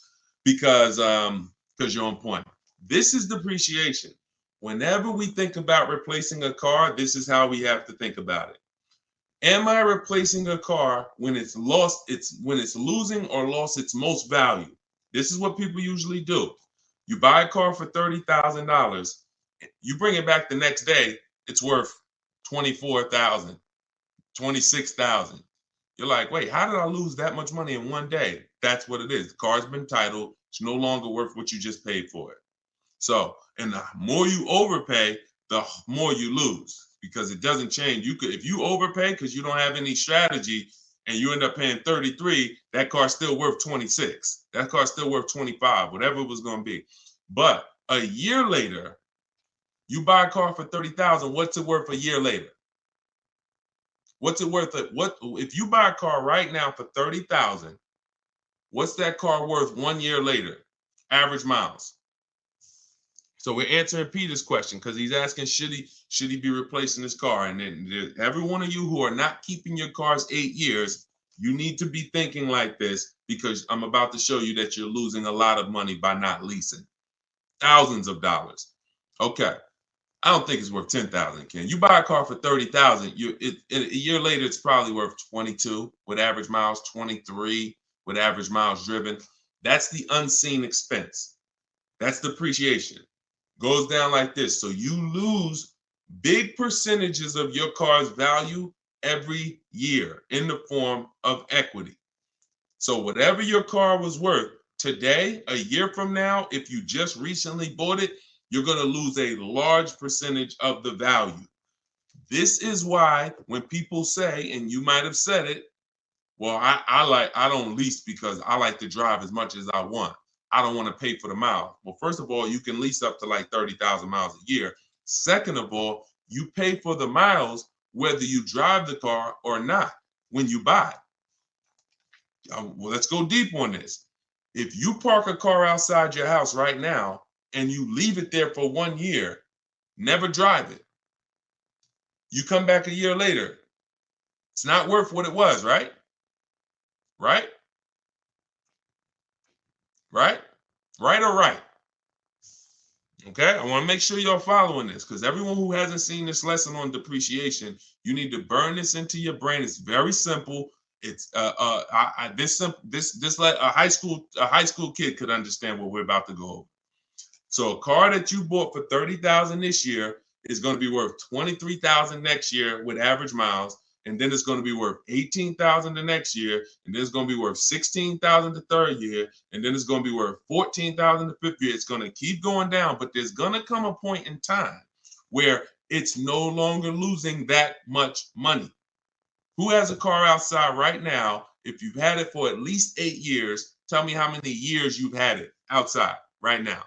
Type the number of years, not if you've had it for at least 8 years. Because I want to let Peter know that if he's not keeping his car for at least 8 years, he should be leasing.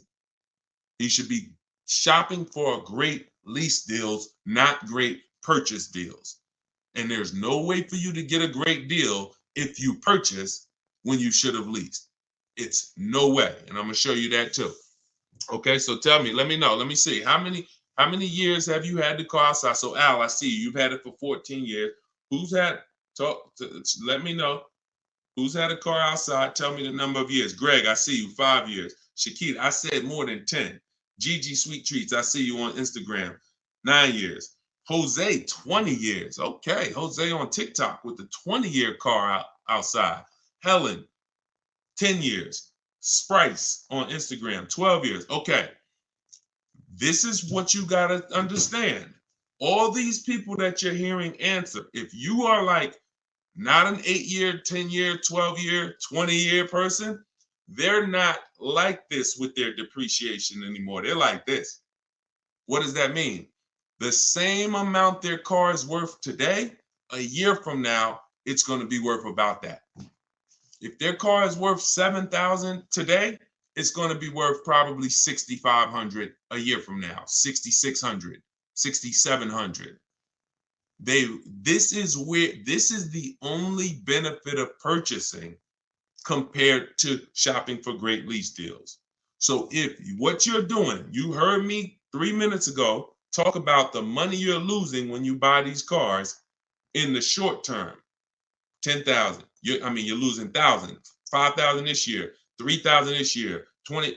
So if you replace the car in that cycle, you've just lost tons of money because you're literally replacing the car in the biggest depreciation phase.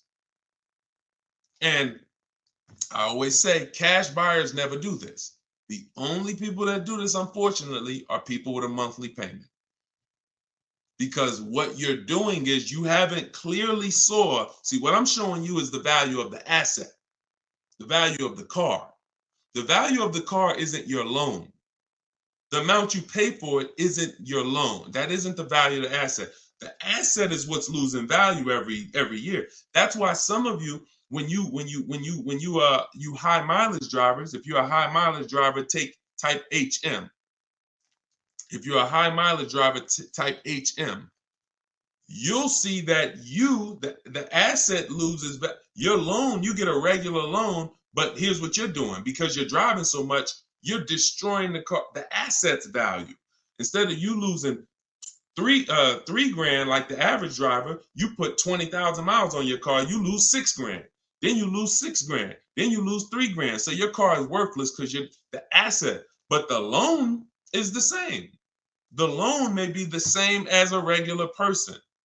So you have to distinguish this. This is what you should be thinking about. And in the 2 year, anytime you get into the mood of replacing a car in 2 years or 3 years or 4 years or 5 years or 6, this is what you should be thinking about. I'm replacing my car. Some people will pay off their car, take a 6-year loan, pay off their car, and then go trade the car in and do it again with another car. Soon as they pay off the car, just go get another 6-year loan, pay it off, replace it. Just vicious cycle of money being thrown away. So you saw the first way to avoid that depreciation cycle. I just laid out with long-term ownership. You saw the people, 8 years, 10 years, Jose, 20 years on TikTok. This is all long-term ownership, avoiding depreciation.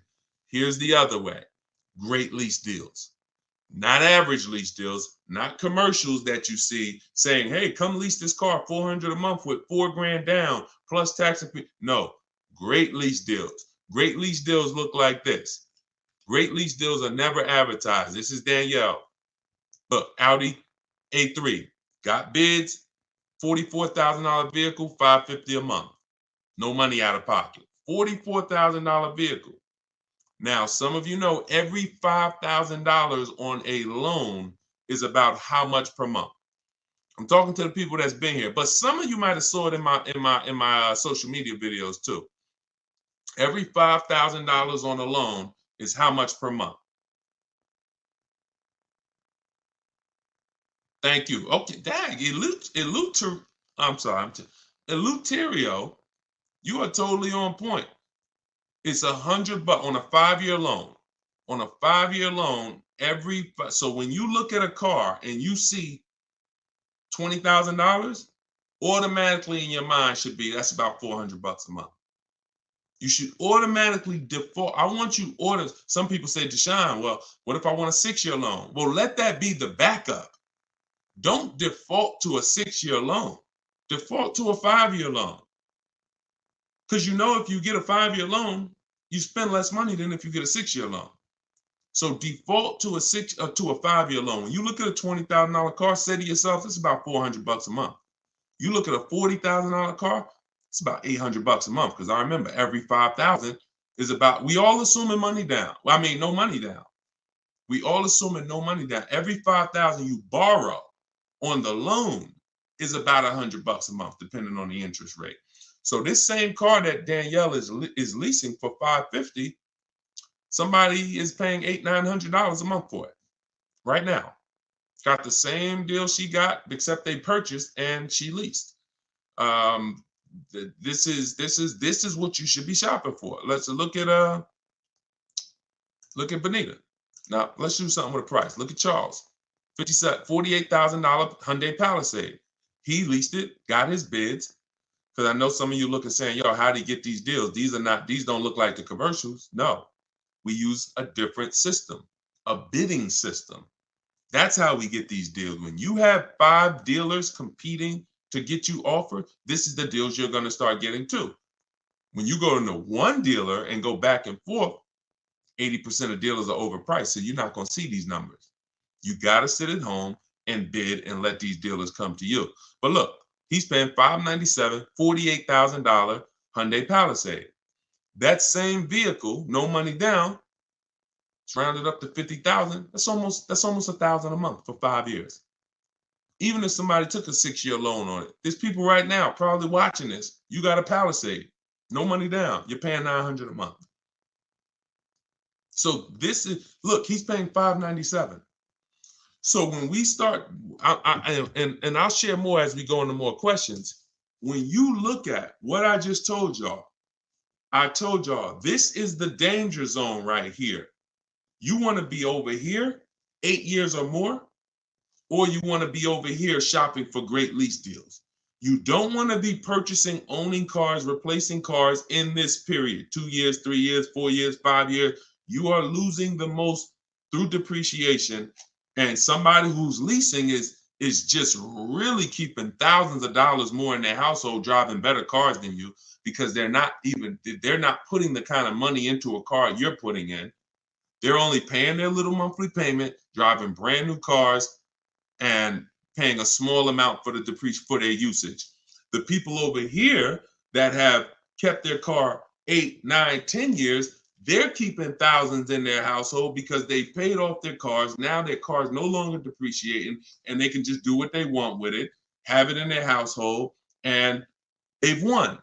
You in the middle are the ones that's losing, and you got to get out the middle. That's what I'm trying to tell you. It's the cute face, the mileage you pay for no matter what. Cute face on TikTok said the mileage though. You see, the problem is you've heard people who got a 10,000 mile a year lease knowing they should have got a 15,000 mile a year lease. Let's really get to it. People, I've watched them. I don't know why. Go in knowing they drive 15,000 miles per year, but yet they sign a 10-year lease, a 10,000 mile a year lease. It's the most, you want to not enjoy, you want to mess up your lease, then they blame the lease. I'm not saying this is you. If you drive 18,000 miles a year, you get an 18,000 mile a year lease. I had a guy come in, some of you know the story, when I was a manager at Hyundai for a couple weeks. Wasn't for me.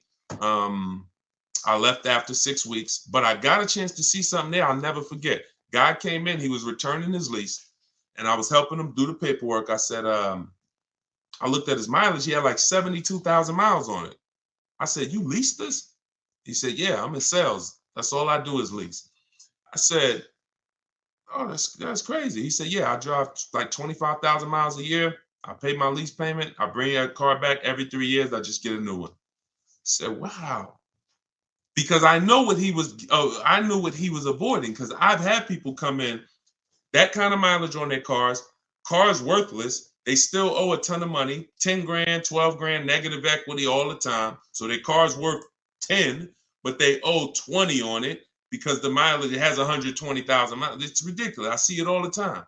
So when I went and I did his paperwork, I saw he was only paying like $150, $175 a month more than a normal Hyundai Sonata. So if a normal Hyundai Sonata was leasing for $350, he was only paying like $525 or whatever it was, whatever the number was. It was less than $200 more for him to drive as much as he wanted to drive. So it makes no sense to literally get buried in negative equity because, I'm going to buy my car. It changed my perspective. That's when I started telling my high mileage clients about high mileage leases, because you pay for that's what you got to understand. You pay for the mileage whether you buy or lease. If you lease, you are trying to make your deal upfront for the usage. If you buy and you drive 25,000 miles a year, look, this is the normal driver. This is the normal driver. This is the high mileage driver's vehicle value. So that car was worth 40, but you put 75,000 miles on it in 3 years. Now the car is worth 20. You killed $20,000 of value in 3 years because you're a high mileage driver. So you pay for it. That's why I call this the unseen expense. Depreciation is the unseen expense. And those who want to win, you need to account for it. You need to base your vehicle purchases off of it. If you are a short-term person, 3, 4, see, we've heard that term, right? Depreciating asset. What does that mean? The last 10, 15 minutes, I've clearly told you this is what that means. It doesn't mean, oh, it just goes down in value. That means if you are buying an asset that goes down in value, whether you use it or not, and the more you use it, the more it goes down in value, then you need to plan your purchase of it accordingly based on how long you're going to keep it. But I'm also telling you that the depreciating asset eventually stops depreciating a lot. That's the people we talked about 10 minutes ago. 8-year, 10-year, 12-year people. Eventually, the depreciating asset stops depreciating a lot. You want to make sure that is your reward. Come on. If you get value out of this, type dollar signs, because that's gems. If you understand that my only purpose in buying a depreciating asset is to get to a point where it's not depreciating that much anymore, and that is my reward for paying all that money. That's my reward. I paid all that money to own this car, but it's paid off now. Now, here we go. It's not depreciating that much no more. I can keep it, and hopefully I'm going to keep this thing till one day it doesn't drive. That is the purpose of a purchase. There's no other benefit. Everything else, if you like Deshone, no way I'm keeping the car 8, 10, 12 years. You should be shopping for great lease deals. It's not even a question. Not even a question. All right. We had to go deep on that. So Peter, let that be your guide. Everything I'm teaching you guys, this is in my book, Cars from Home, 7 Steps to Saving Time, Money, and Avoiding Dealerships. It's a digital book. I have a link in the comments for you guys. I have the banner up here so you guys can scan it. If you're watching us on TV, you can scan it and you can get your book for 75% off. It's normally $97, but part of our launch, our welcome offer, everybody, you can get yours for $24, but you only got 30 minutes. Once you visit that site, deshonesbook.com, that timer starts ticking, and once it gets down to 0, price goes back up to $97. So get your book, and yes, YHLDQ. All right, you got a lot of letters in your name on TikTok. Bravo. There you go. Plan properly, execute as such. There we go. There we go, Carla. See, you're getting it. Depreciation is the unseen expense. Yes. Yes. Yes. I love it. It's clicking. All right, let me go back to Instagram. Let's see if we got any questions on Instagram. Hold on. Type your questions on Instagram. Let me pull another one in from hold on. Let me pull another one in here. Hold on. Claudia. I bought your book. When calculating offers on your calculator, do you put the initial MSRP or the MSRP with the added fees and the cost? Always the MSRP. Always the real MSRP. I don't care if a dealer has added costs.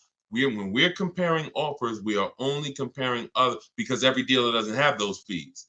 So you're trying to you're trying to gauge value. So always use the real MSRP. And y'all know that I share this a lot on the show lately, just so you guys know, because it can be confusing. Whenever you see the MSRP on a window sticker, if you're shopping your lease deals the way we teach you to shop them, this is the total MSRP right here. It's the total MSRP right there. If they have a little addendum over here with some added numbers to it, that's not what we're using to calculate. When we divide our monthly payments into the MSRP, and that's how we get the 1% lease deals, or because everything we use to calculate great lease deals is based off of the 1% lease deal rule, which has been around probably longer than all of us. The 1% lease deal rule said if your lease payment was 1% of the MSRP with no money down, 12,000 miles per year, you got a steal. So everything we do from that is gauging, 1% and under is a steal. Between 1% and 1.5% is a deal.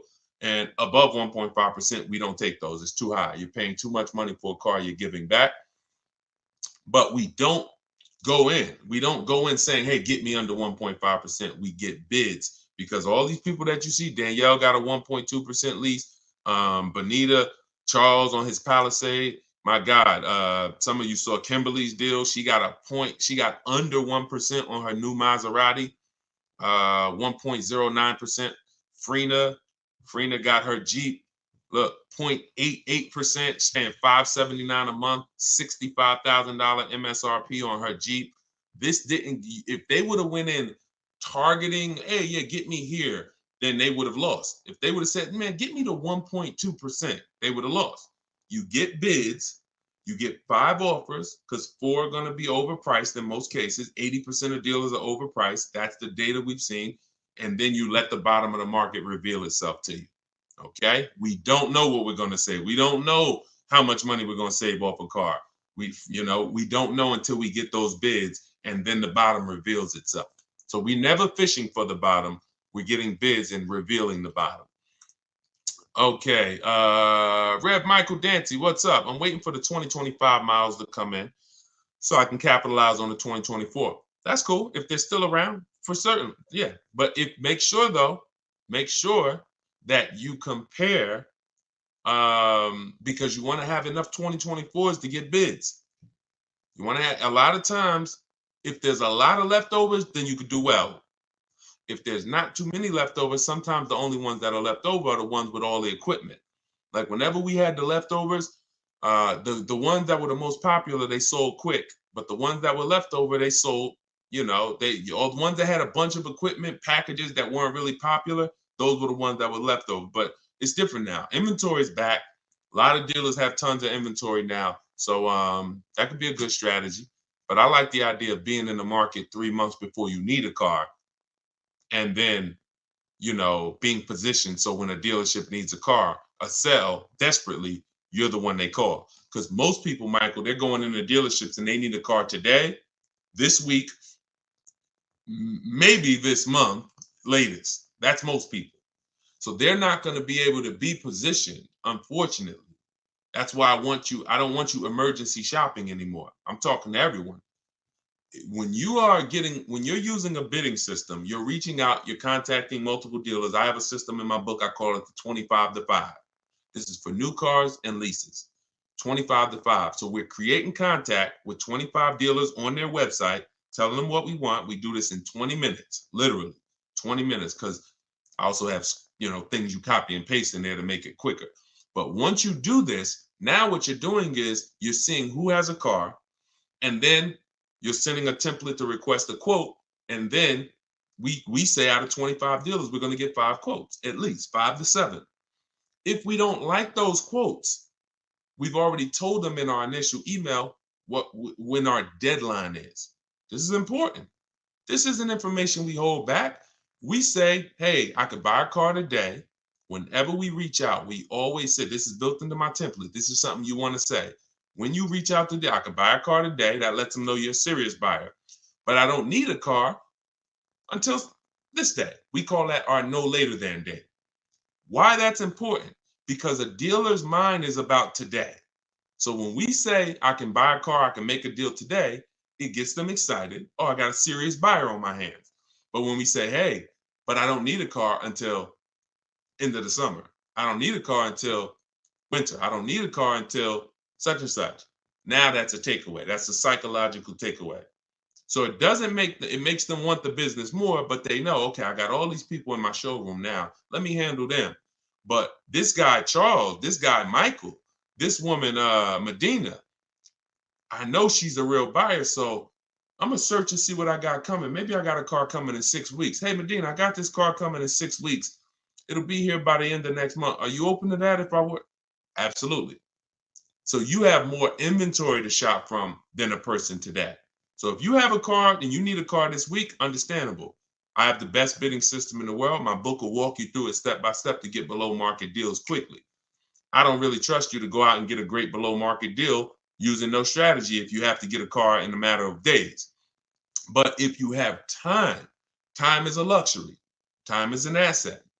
Time is something you should be shopping 3 months before you need a car, because deals change every month. Every month programs change. Used cars, pricing trends change. You can see the prices go down. You can see them go up. There's advantages to having time. You could also, when we shop for used cars, our best deals aren't when we go to the marketplaces, Auto Trader, Car Gurus, all of these marketplaces we shop on. They're not there. We look at the market and we create accounts. Why? Because once we put in what we're searching for, we get alerts of new inventory. Watch this.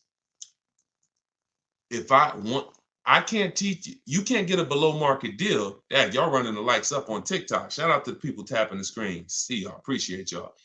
You can't get a below. The first step to getting a below market deal is you got to know what the market is, because most people are paying market value or above. That's a $3,000 to $5,000 price increase. $3,000 to $5,000 from average market value to above market value. That's what most people are paying with no strategy. Because if everyone was getting below market deals, they wouldn't be below market deals. They'd be average deals. So now the people with strategy that I'm teaching you, the stuff that you're learning, you need to see those above market offers so that you know you're paying below market. Okay? So with a used car, I need to see the low side of the used car market on all these marketplaces. I need to have alerts on so that every single car that pops up, soon as it hits the marketplace, I get a notification of it. Because no one else is going to know the market on this car like you will. Once I walk you through this, once you follow these simple steps and not just winging it, you look at the market. We always sort from lowest to highest price. This is what I did with my Infinity truck I bought a little while ago. And I saw what the lowest prices was, and then I turned on the alerts. So I turned on the alerts, but I saw when I got mine, I didn't need to wait for the alerts because I saw a deal so good, I just jumped on it because I saw it literally in 48 hours. I narrowed it down to my top 4, and it was one deal that was so good. So, but it's a multi-step process. But so here's what, so the point is, new cars and leases, we see below market. The only way to get below market prices is to have 4 or 5 or 6 higher offers. That means you know you got the below market because I had 4 or 5 or 6 higher offers than the one I accepted. On a used car, I need to see other used cars that are priced $2,000, $3,000, $4,000, $5,000, $6,000 more than the one I ended up getting, because that's the way it is all the time. And as long as you hold to these rules, you'll understand this is my target. Okay? You only do this once. Once you learn this process, y'all, it's rinse and repeat too. It's harder the first time because this is not my first time. I didn't even know I needed a strategy to shop for a car. But now you see, if I want to save thousands of dollars, get below market deals, I need a strategy. But once you do it, this thing, that's why I can do it in my sleep, because I've done this 10, 15 times for myself. I've done it for other people, and I've taught a lot of people to do it. Trust me when I tell you, this is not rocket science right here. Tiffany got my book, and she wrote me, she just saved $6,300, $6,500 off her 2024 Mazda she just got. So, but it's a mindset. Bigger than the techniques. Let's get back to the questions. But bigger than the questions is your mindset set up and focused on below market deals and bids? That's, if I had to narrow it down to 2 things, below market deals and bids. And I throw one more in there. Well, which is really bids. Don't talk numbers in the dealership. Everything happens at home. All right. Let's go. Let's go back to the questions.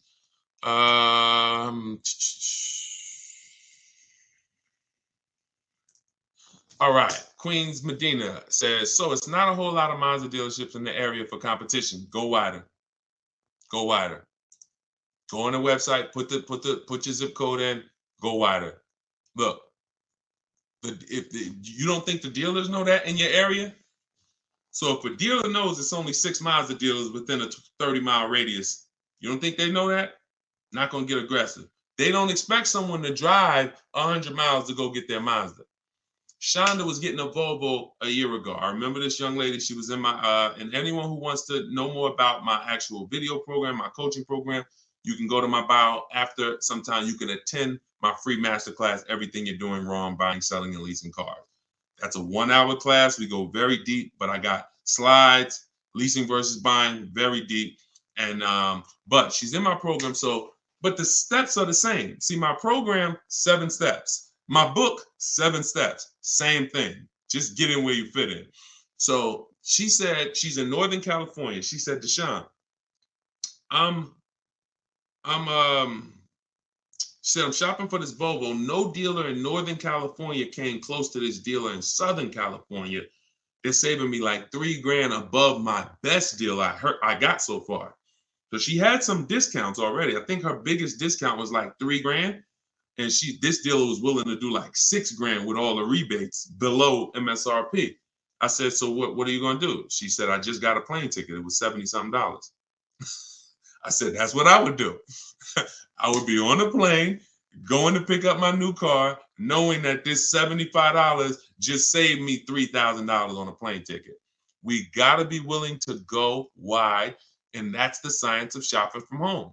We don't care. Sean saved $20,000 on his F-150 truck. Some of you saw him. So if you're new to the show, you've never seen him. But F-150 Lightning XLT, $73,000 truck. He saved, 15.5 plus 49, a little over $20,000, $20,500. But one thing he said, which is important, I said, is this the best offer? Because listen, I didn't know. Could have been more. We could have got more. I said, I haven't seen the other offers yet, but I'm assuming you got at least 5. You're saving over $20,000 on this with the discount and rebate. But the only way to know that this is the best deal is to compare to the other offers. Is this the lowest? If so, slam dunk.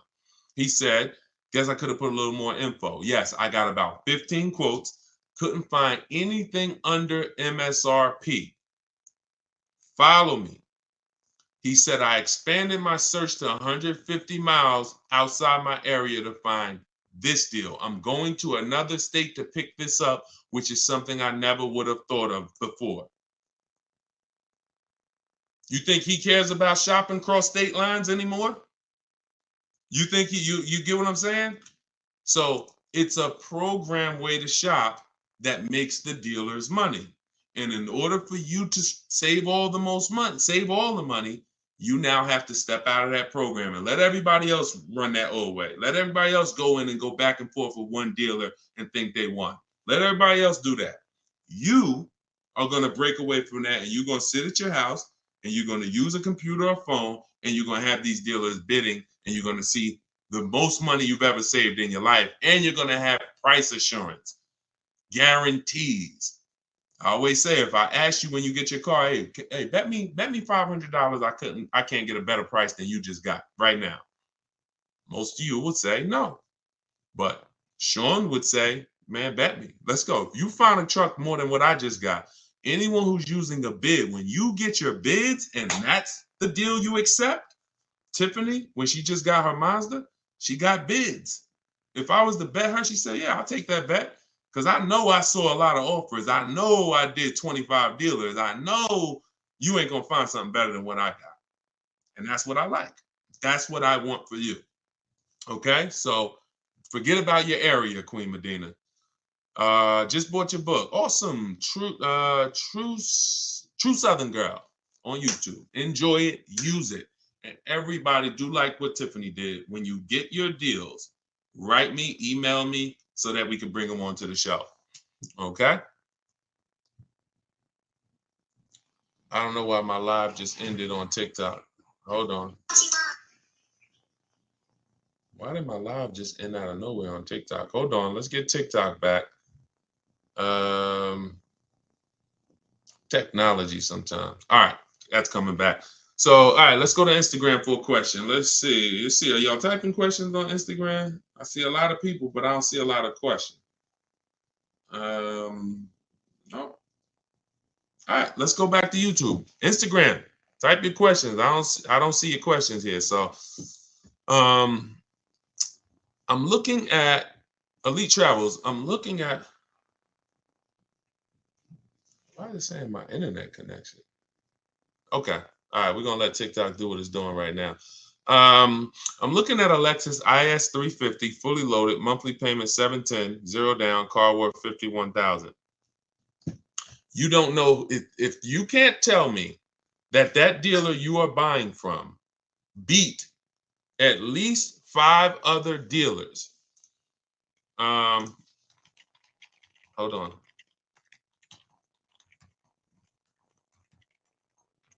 Hold on one second.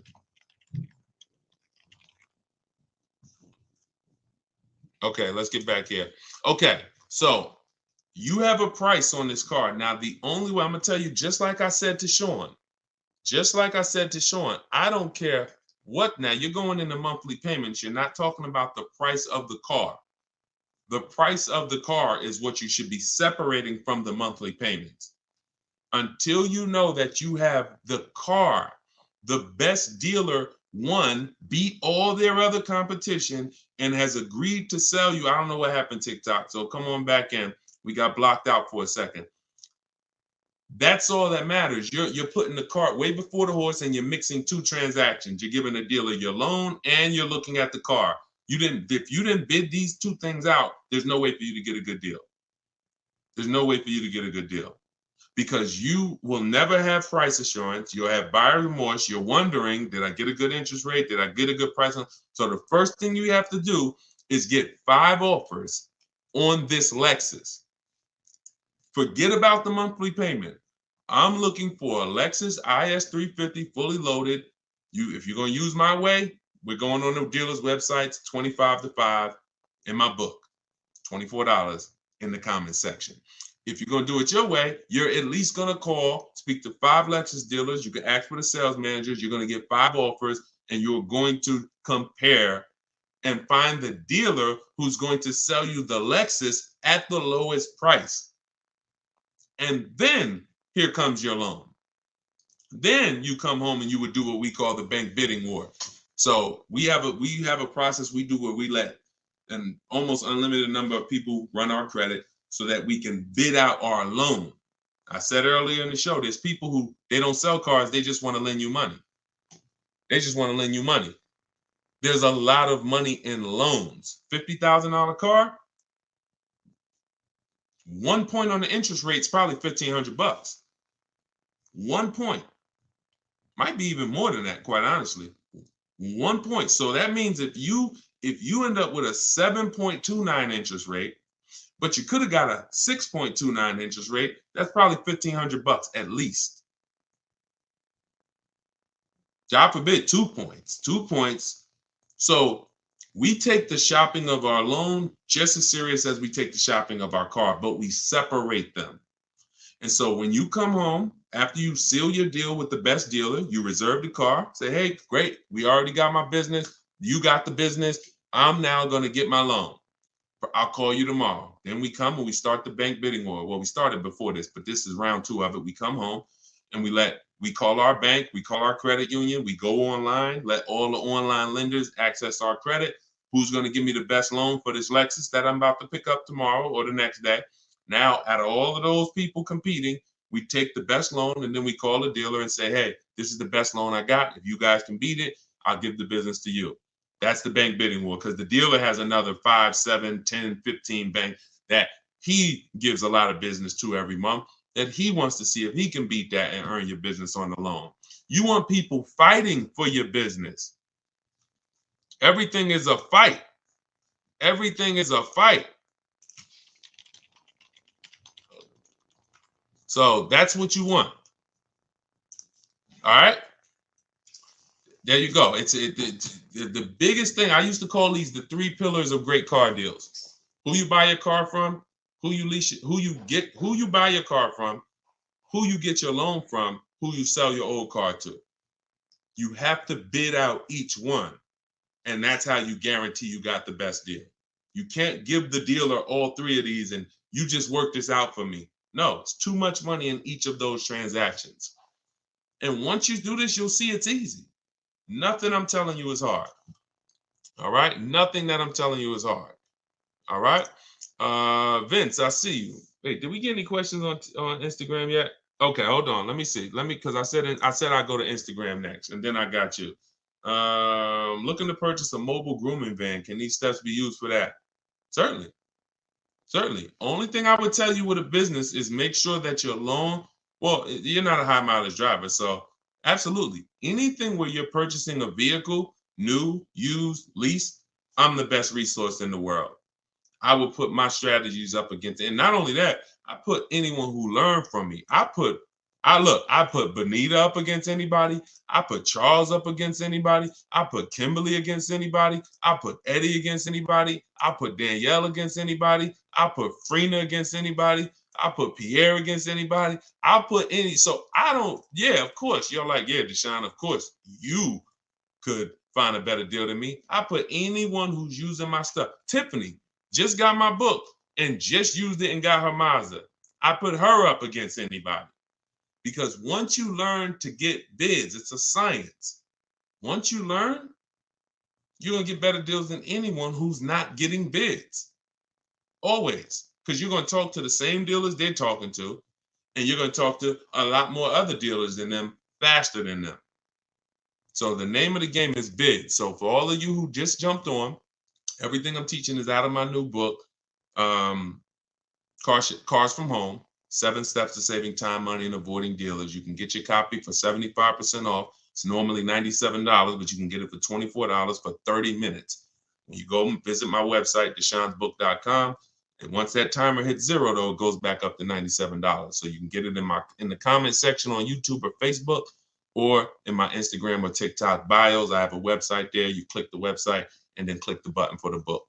All right, $97 is still a great price. I just couldn't price my book the same as everyone else's. I mean, I can't price my book the same as daggone novels. Shout out to the people who write novels, but I knew this is going to be a financially life-changing book for the people who use it. I just said, okay, but we do a special. So it's normally $97, but we do a special. What websites do you use to get bids? Great question, Drive Greens, Ride Harley, Instagram. New cars, we're going straight to the dealer's website. We're connecting with 25 dealers in 25 minutes, copy and paste, sending all of what we want. Then we're getting the bids from the dealers' websites. With all our communications is done through email, and we always set up a separate email. We never mix personal email, business email with cars, because we're talking to too many dealers at once, keeping our conversations organized. We cannot do it mixing personal and emails. We also get a Google Voice, so that we don't have to take phone calls, because there's no talking in our system to car salesmen. There's no talking. So there's no reason for us to be on the phone with a car salesman, talking numbers. We don't do it. So those of you who like Deshone, I like that. I don't like to talk. I don't want to talk to car salesmen. You're going to love this. All right. So if you're watching us on TV, you can scan that QR code to get your book as well. On a used car, though, we are on the marketplaces. See, my used car strategy is called the multiple marketplace strategy. It's different than our new car strategy. The multiple marketplace strategy is for is when you're going everywhere used cars are. You're going to cars.com, Carfax, Auto Trader, Car Gurus, Driveway, Carvana, CarMax, eBay Motors. And then we're narrowing down from there. I spoke a little bit about that earlier in the stream. So it's 2 totally different systems, 2 totally different shopping strategies. All right. And let's pull that in. Hi, is Limbuzz to credit acceptance? No, Limbuzz is not credit acceptance. I don't believe they are. I think Limbuzz is a startup. They recently started that company a couple of years ago. Vince, I have a 2013 Volkswagen Jetta. Oh, it's 6,000 negative equity, low credit score. Can I sell it and get a new truck? First thing you want to do is the equity assessment, because I don't know where you're coming up with that 6,000 negative equity number. There's only 3 ways to get out of negative. There's only 3 things you can do for all of you who have negative equity. 3 things. And most of you should be transitioning to a lease, because the cause of your negative equity is not leasing, but trading in cars. Look. When you trade in your cars or replace your cars in this cycle while you still have a loan, that's the formula for negative equity. Because you lost so much value, but your loan didn't get, your loan's still moving like this, creeping. But your car's value drops like a rock. So 3 things you can do with negative equity. You can either get the bids, call your bank, get your payoff. Then you're going to get the bids from the highest bidders. Kelly's Blue Book, Instant Cash Offer, CarMax, Driveway, Carvana, AutoNation, Sell My Car, and Car Guru Sell My Car. 6 bids, 3 from local dealers and 3 from online car buyers. That's done in like 20 minutes. That's our equity assessment process. See, we're bidding out to see the most money someone will pay for our car. We're not going to a website, putting in 3 things and, oh, your car's worth $30,000. That means zero. It's trash. We are going through these 5-minute appraisals, telling them about our car, and then getting offers. Then we see where our negative equity is. Now, whatever your negative equity there is, that's the smallest amount you're going to have. I would pay the difference. If I had the cash, that is what I would be doing, paying the difference. Because when you can't pay the difference, you must now trade. This is the only time we trade. The only time we trade a car is when we have negative equity, because we need the dealer who we buy the car from to wrap our negative equity into our new deal. So that's the only time. So if we can't pay the difference after we do the equity assessment, now we're going to now look for our new car. Let's put our old car on hold. I sold my equity, negative equity. I can't pay the difference. Now I'm going to move in to shopping for my replacement car. Once you get your bids, now you look up and you say, okay, this is the dealer that's going to sell me the new car for the lowest price. Now, once you find that, now you're bringing your car over and you're asking them, hey, what could you guys pay me for this? I'm going to add this car to the deal, or have them look at the car, because now don't expect them. You're going to have a higher amount of negative equity, because they're not going to be able to beat the highest offer. If CarMax was the highest offer, they were paying you 20 grand. The dealer who wins your business is not going to pay you 20 grand. It's not worth that to them. They might give you 17. They might give you 18. So don't say, oh, well, CarMax was going to give me this. That's why I told you step 1 is to pay the difference, because those are the highest offers we're going to get. Then if you can't, you bring your car over. But if you have too much negative equity, you're going to have to, you can't do that deal. You can't slap 10 grand of negative equity on a $30,000 car. The bank won't approve it. It's something called loan to value ratios. So when the bank sees, okay, this car is worth 30,000, they're buying, but they're asking us to lend them 40,000. Why? We're not going to do that. You can have a 900 credit score. That's why I call negative equity the bad credit for people with good credit. Because too much negative equity, you'll leave with no car. The bank can't do it unless you put money down. These are also the only scenarios where you must put money down. You can't do a no money down deal, because they're telling you the bank won't approve all of that. So in order for you to get this approval, you got to come up with like 3 grand, because you have too much negative equity. But you still need to bid out who you're getting the car from, because if you bid out, now pay attention here, very important. When you get bids on who you're getting the car from, you never know if that car has rebates on it. You never know if you're going to get how much of a below market deal you're going to get. And the more below market deals you get, the more room you have to bring negative equity over. See, if someone's buying a $40,000 car, but they got it for 35, let's use Tiffany, for example. Let's use Tiffany. This is a perfect example, and I've never done this before, but I'm glad. So Tiffany bought a $44,000 vehicle. She got it for 65. She got 6,500 off. So now the bank will lend, usually with good credit, 20% above that MSRP. So if her car was 44,000, the bank will lend an additional 9 grand above that number, above the 44. So she got such a good deal. She got the vehicle for 38,000. Let's just say, for an example, she had 8 grand of negative equity she wanted to bring over, and she wanted to do no money down. She'd still be under the loan to value ratios because she got such a deep discount. See, the loan to value ratios doesn't change. If she got a $10,000 discount, that gives her more room if she had a bunch of negative equity. So if you don't know how to shop and get bids for the new car to save all the money, you're really eliminating any possibility you have to bring over a good amount of negative equity, because you are just not getting enough off the car to make it make sense.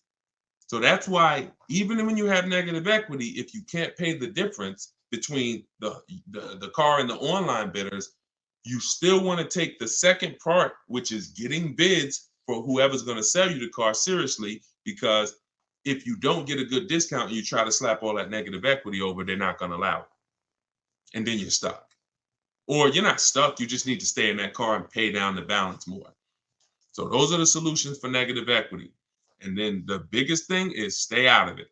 Stop buying cars that you're not keeping 8 years. Start getting great lease deals like we teach, and you won't have this problem. Everything we talk about, y'all, is in my new book, Cars from Home, 7 Steps to Saving Time, Money, and Avoiding Dealerships. It's everything I teach in a step-by-step way. Lease deals, selling cars, selling leases, getting new cars, getting used cars, bad credit, high mileage drivers, all in there, broken down into 7 steps for different types of people. So it's normally $97, but I'm gonna post the link in the comments for you guys on Facebook. All right, and YouTube, there's the comment for you. And if you're on Instagram or if you're on TikTok, it's in my bio. You click that link. As long as that timer didn't hit 0 yet, you got your 75% off. You can get yours for $24. And this is what we do all day long. Insider strategies, get through as many as we can. We've been on for about an hour and 15 minutes, so we'll wrap for today. When you see the rebroadcast, make sure you tell your friends about it. We rebroadcast these shows all day long, so even if they couldn't join us live, they can get value from the rebroadcast, all right? I'll see y'all in the next stream. Shout out to y'all. Have a great evening. God bless you.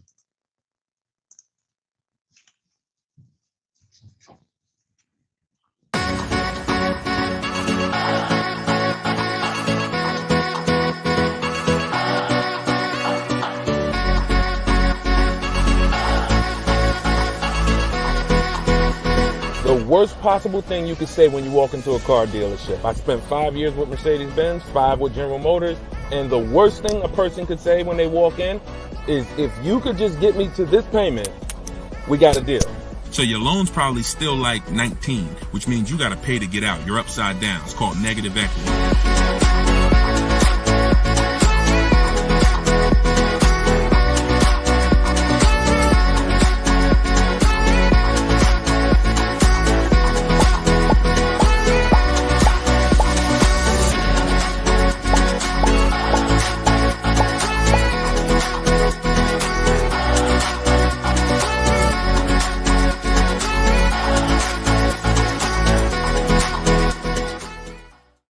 Welcome everybody to Car Shopping Questions and Answers special live show. We are live. This isn't a rebroadcast. If you don't see the banner, we're doing a special early morning live right now. So you know you may or may not know we rebroadcast these shows throughout the day. I'm your host Deshone, publicly known as Deshone the Auto Advisor. Spent 14 years in the car business. Now what I do is help everyone willing to listen, learn the science of car shopping from home, and how to stop negotiating and start making dealers and banks bid for your business. And that is how we save more money in less time than you will save spending hours and days at dealerships like you are most likely used to. So you guys can start typing your questions in. I do have my man Dolan moderating in the background. He'll bring the questions into the show. I always like to do a little housekeeping. I'm the author of the new digital book, Cars from Home, 7 Steps to Saving Time, Money, and Avoiding Dealerships.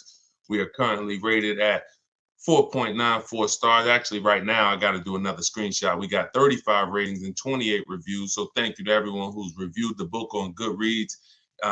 And you can get your copy for 75% off during the show in my TikTok bio or my Instagram bio for 30 minutes. Okay, it's normally $97. We also have a comment in the Facebook and YouTube section, in the comment section. And we're going to put a banner up. Dolan, can you throw that banner up for those who may be watching us on TV so they can scan it? You can just scan that QR code with your mobile phone. I've also done a free masterclass called Everything You're Doing Wrong, Buying, Selling, and Leasing Cars. It's a 1-hour masterclass where I go deep on 23 mistakes that most of you are making because the car business has programmed you to make them. And how you can stop doing that, you can also attend that masterclass for free in my bio, but you will need a good hour to lock in. So with that being said, let's get it done. Let's get these questions coming in. Hey, what's up? What's up, Tuesday, child? Shout out to the people sharing on TikTok. Y'all already running the likes up on TikTok. Shout out to y'all. Shout out to everybody tapping the screen. And let me get Instagram up. I like to see Instagram up too. There we go. All right. I see you, Jake Neer. I just tore your name up. Forgive me. We're going to bring that question in. Dolan, we just got somebody on Instagram. So whenever you get yep. All right. I see we're good. Hold on. Let me turn that down. Butterfly Wings on Instagram. How do you negotiate a lease online? Great question. So you want to figure out what you want first. Go test drive it. I always say with a lease, you want 3 options. Because using what I'm about to tell you, you're going to get great prices. You'll get below market prices, but it doesn't mean the lease program's good. The only way the lease program's good is if all of the offers you get, if the best one comes at least below 1.5. Now, depending on what car you're looking at, the best offer you get might come at 1.3, might come at 1.1, might come under 1%, but you must get at least 5 offers because 80% of dealers are overpriced. So you're going to figure out what you want. Then you're going to go to the dealer's websites. I mean, if you're going to do it my way is using the dealer's websites because I don't like to use any third-party sites where they're selling our information. So we're going to go direct to the dealer's websites. Then we're going to tell them what we want online. And then we're going to have conversations by email. But you must set up a separate email. If you try to do this with your personal email or your work email, it's not going to work because you're going to have too many dealers emailing you.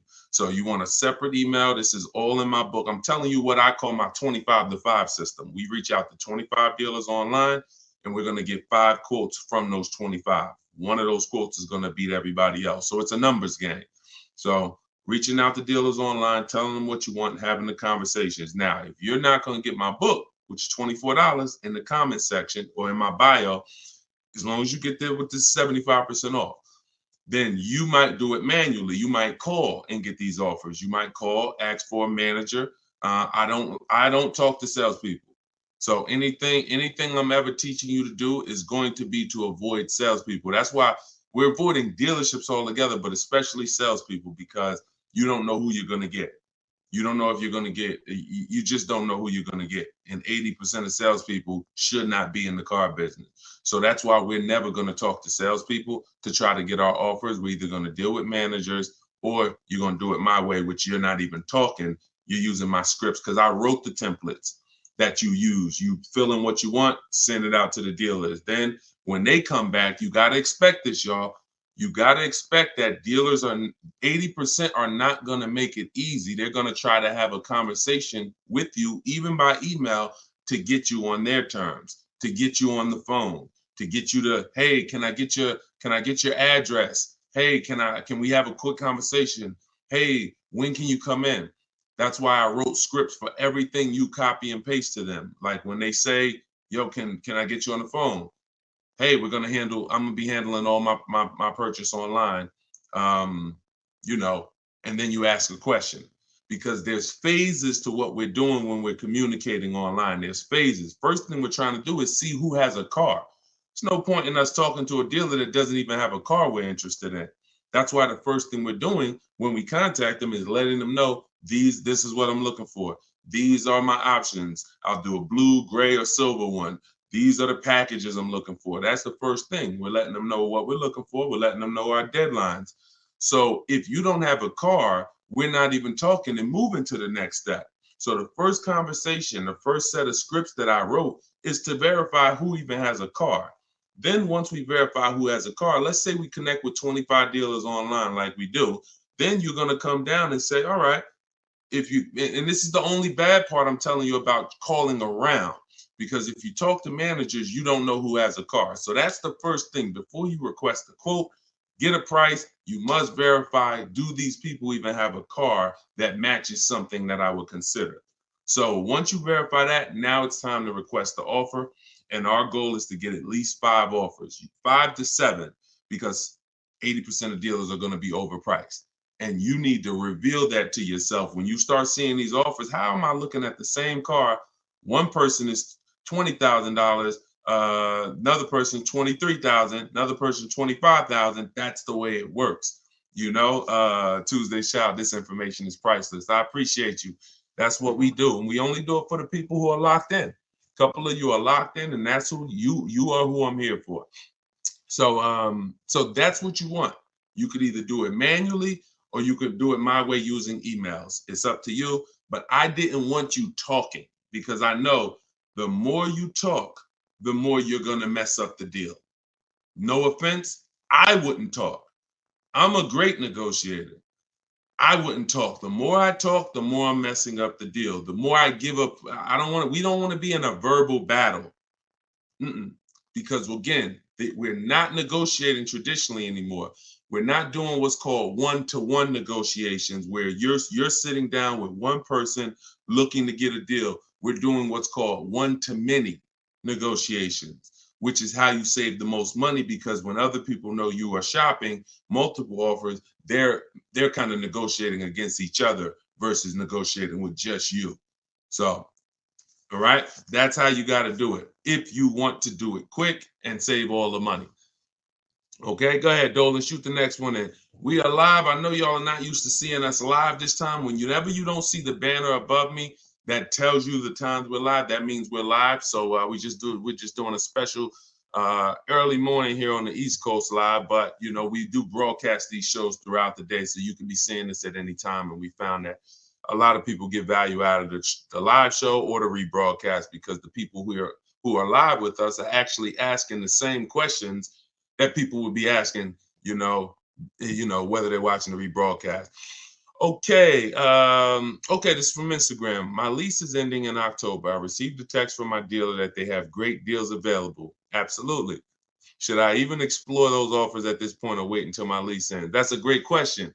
Would you ever get a text that said, we have bad deals right now? No, right?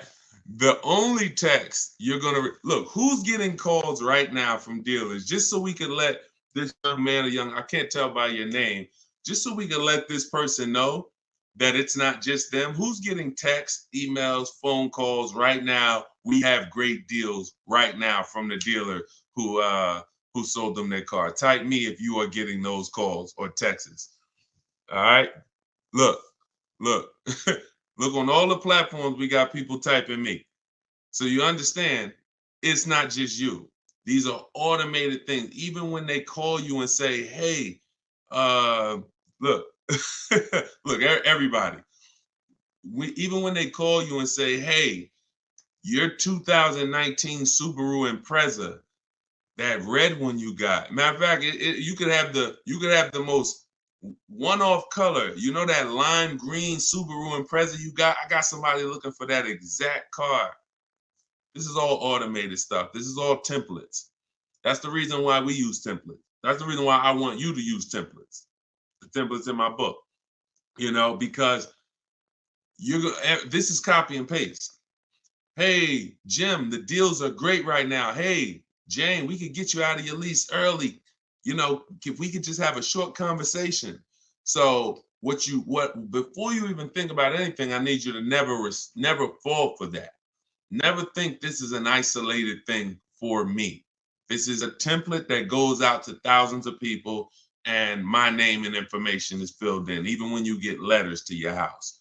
So now we don't want to emotionally react to anything when it comes to car dealer marketing, because it works very well. It works on the public very well. That's why the showrooms are packed at the end of the month, at the end of the year. That's why it's marketing.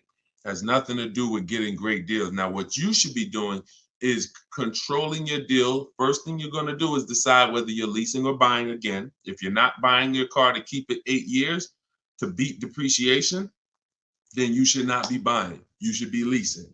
So if you're already in a lease and things haven't changed, like me and my wife, we went from leasing. We leased our last five cars. And then, you know, I noticed my wife kept getting the same color vehicle. I said, look, do you really want a new vehicle every couple of years? She said, I could keep a vehicle 8 years. So we ended up buying something. So once we decide we're long-term, we're going to beat depreciation, that's the purchase route. Now, if we're not, we're leasing.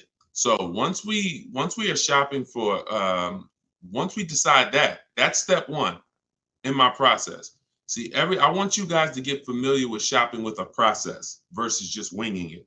Step one is leasing versus buying, because if that's the foundation of your car deals, if you structure your deal incorrectly and you purchase what you should have leased, there's no way for you to get a great deal. You're going to overspend by thousands of dollars. Doesn't matter. Okay? Doesn't matter. So now, once we move past that, we need to do an equity assessment. We need to see, can I get out of this lease early, or am I going to wait until the end? That's the simple answer you're looking for. Now, there's three types of equity assessments. There's equity assessments for people who have leases that they need to see if there's any money in them. There's equity assessments for people who have vehicles they own or finance. And then there's equity assessments for people who have third-party restrictions on their leases. There's three different routes depending on what situation you're in, but it doesn't change the fact you're getting bids for the vehicle you have. That is the name of the game, getting bids for the vehicle you have. So you're going to call your bank. In your case, I'm going to tell you how to do the lease equity assessment because you don't own this vehicle. So somebody else on here, if you want to ask a question about, okay, Deshone, well, I need to replace my car, but I own it, or I'm financing it, then you can ask that question. But in your case, what you're going to do is call your leasing company, get your payoff, and then you're going to ask them, do I have a third-party restriction? Now, if they say, no, you don't have a third-party restriction, great. You're going to simply go to get the 6 bids from these 6 companies: CarMax, Driveway, Carvana, Kelly's Blue Book Instant Cash Offer. The Kelly's Blue Book Instant Cash Offer tool, where they connect you with a local dealer who makes you a cash offer, and AutoNation, Sell My Car, and Car Guru, Sell My Car. The last 3 connect you with a local dealer to get a bid.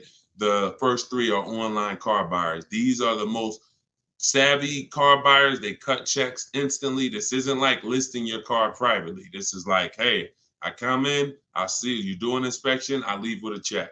So these are the bidders right here. So this takes 20 minutes. When you go on these websites, you're going to see a question that says, is your vehicle owned, leased, or financed? You want to put owned. You want to put owned. So if you don't have a third-party restriction, you simply reserve the right to sell to the highest bidder, but you're going to need to now put that offer on hold, and then you begin shopping for your replacement car. But only if you have equity. If you don't have equity, then you're going to wait. If you see that your payoff is 18 and your highest offer is 17, you don't have equity. You're just going to wait until you got about 1 month left on your lease, and then you'll start shopping. Once you pay your last payment, you can start shopping, because you can always extend the lease for free. I like to have at least 3 months to shop. I like to have at least 3 months to shop. I want to see the offers for 3 months. I want to see if the offers are phenomenal first month, I'll take it. If my lease is up and the offers weren't good the first month, then I'll extend the lease for free for a month. So I'm going to give myself 2 to 3 months. So as soon as you make your last payment, that's when I will begin shopping, if you don't have equity in the lease. Now, if you have a third-party restriction, you're going to follow that same process I just told you, except you're going to end up selling to a used car manager at a dealership that makes the same brand as you. Give you an example. If you have a third-party restriction on a BMW, you can only sell to a BMW dealer. You can't. And some people buy the car and resell it. I don't like doing that because you pay taxes and fees when you do that. I simply like to sell, get bids from at least 3 BMW dealers, and I'll sell to them. So that's how we do it. That's the first step. There's nothing else to think. Many people think, oh, well, what about the next car, the replacement car? Until you do your equity assessment, there's nothing else to think about. And I don't want you thinking about multiple steps when you haven't done the most important step for you right now, which is the equity assessment. After that, you can move. So my book is 7 steps. You got to do 1 step at a time, because it's not a thing you read. We don't do the whole process. We do it one by one. If you called me and said, Deshone, I'm getting a car, what's my first step? I'm going to tell you this. And then you call me back when that's done. Okay, I did that. Now, what's this now? Here we go. Do this now. Go to these websites. All right, perfect. I'll call you back when I'm done. All right, perfect. And before you know it, we're at step 7 and you're picking up your car. But it's an action program. Okay, and there's little steps along the way to make sure that we protect ourselves and save the most money and get below market deals. Okay, so handle that. Go ahead, Dolan. All right, we are live, y'all, so you can keep typing your questions. I see you. Thank you, JC Math. Thank you for all your knowledge. Appreciate you. That's what we're here for. Use it. Use it. Don't be a listener. Be a doer. All right. TikTok, does down payment really matter? It doesn't, Tyrant. We always shop with all our deals with no down payment. We always shop with all our leases with no down payment. And when we're buying our cars, we're shopping for the car separate from the loan. So you have to understand something. The reason why you get down payments mixed up is because you mix the buying of the car with the getting of the loan. You're in the business of getting the loan from the dealer, and there's nothing wrong with that if it's done correctly. We do not shop and say, okay, how much is this car a month? And can I get it with no money down? No, that means you're mixing two things. I want to buy a car from you, but I'm also going to give you my loan as well. I want you to just mix it up. No, because there's money in both of those transactions. So when we are shopping for a car to purchase, we're shopping for the dealer who's going to give us the best price on the car. That's priority one. The loan is completely separate. The person who's going to give you the loan is you're going to use, if you're following what we teach, you're going to use our bank bidding war process, where multiple banks and credit unions bid for our business without hurting our credit. You got to know how to do this strategically. Okay, it's called the bank bidding war, where we have everything we do as a bid. That's how we eliminate buyer's remorse. That's how we guarantee we get below market prices. That's how we guarantee we get below market loans. Everything is a bid. So when you are looking for your car, you're looking for the car. If you're looking at a Nissan Altima, you're looking for the Nissan dealer that's going to sell you the car at the lowest price. And you're going to need 5 offers to do that. So once you find the Nissan dealer that's going to sell you the car for the lowest price and beat all their competitors, this is now when we come home and we get our loans in order. This is when we come home and we say, okay, boom. All right, I'm going to have my bank, my credit union, some online banks, go online, banks and lenders who, do car loans online. I'm going to have all of these people start bidding on my business, because now I have a car that I'm looking to go pick up in the next 24, 48 hours. And then after we get that round done, we're going to call and see if the dealer can beat it. That's the bank bidding war. You have 10, 15 people bidding for your business in a 24, 48 hour period. And when you end up getting your car, it only affects your credit like one hard inquiry, even though you had 15 of them. So all the inquiries will show, but a weight on our credit score will show as one hard inquiry, because it's called proper rate shopping. So that's how we make sure we get the best loan, and that's how we make sure we get the best price on the car. If you've been mixing these two, it's no way for you to guarantee your best deal. There's no way for you to save all the money mixing the loan with the deal and with the car you buy. And then some of you even mix the trade in and say, okay, I'm going to give you my old car, and I'm going to buy a car from you, and I'm going to get a loan from you, and I'm not going to get bids on any of these transactions. Impossible not to overpay doing that. Sorry, I hate to be the bearer of bad news, but that's how I have to deliver it for you to understand. Come out of that cloud. Come out of that cloud shopping that way. Okay? But down payments doesn't matter. Only people that can't do no money down deals are people that have way too much negative equity and they don't have any money. If you are trying to bring a lot of negative equity over the deal, the bank's not going to approve it, because they only are going to lend a certain amount above the price of the vehicle. But here's what's very important. And no, we're not going to talk about the negative equity right now. We'll let that be a question in and of itself. But the only people who can't do no money down deals are people with large amounts of negative equity. It becomes more difficult for you to do those deals. All right. Go ahead, Dolan. Great question. Okay. Jay Golden Gate from Instagram. is this all in your book? Everything that I'm teaching is in my book. Every answer to every question that I'm giving on every live stream is out of my book, Cars from Home.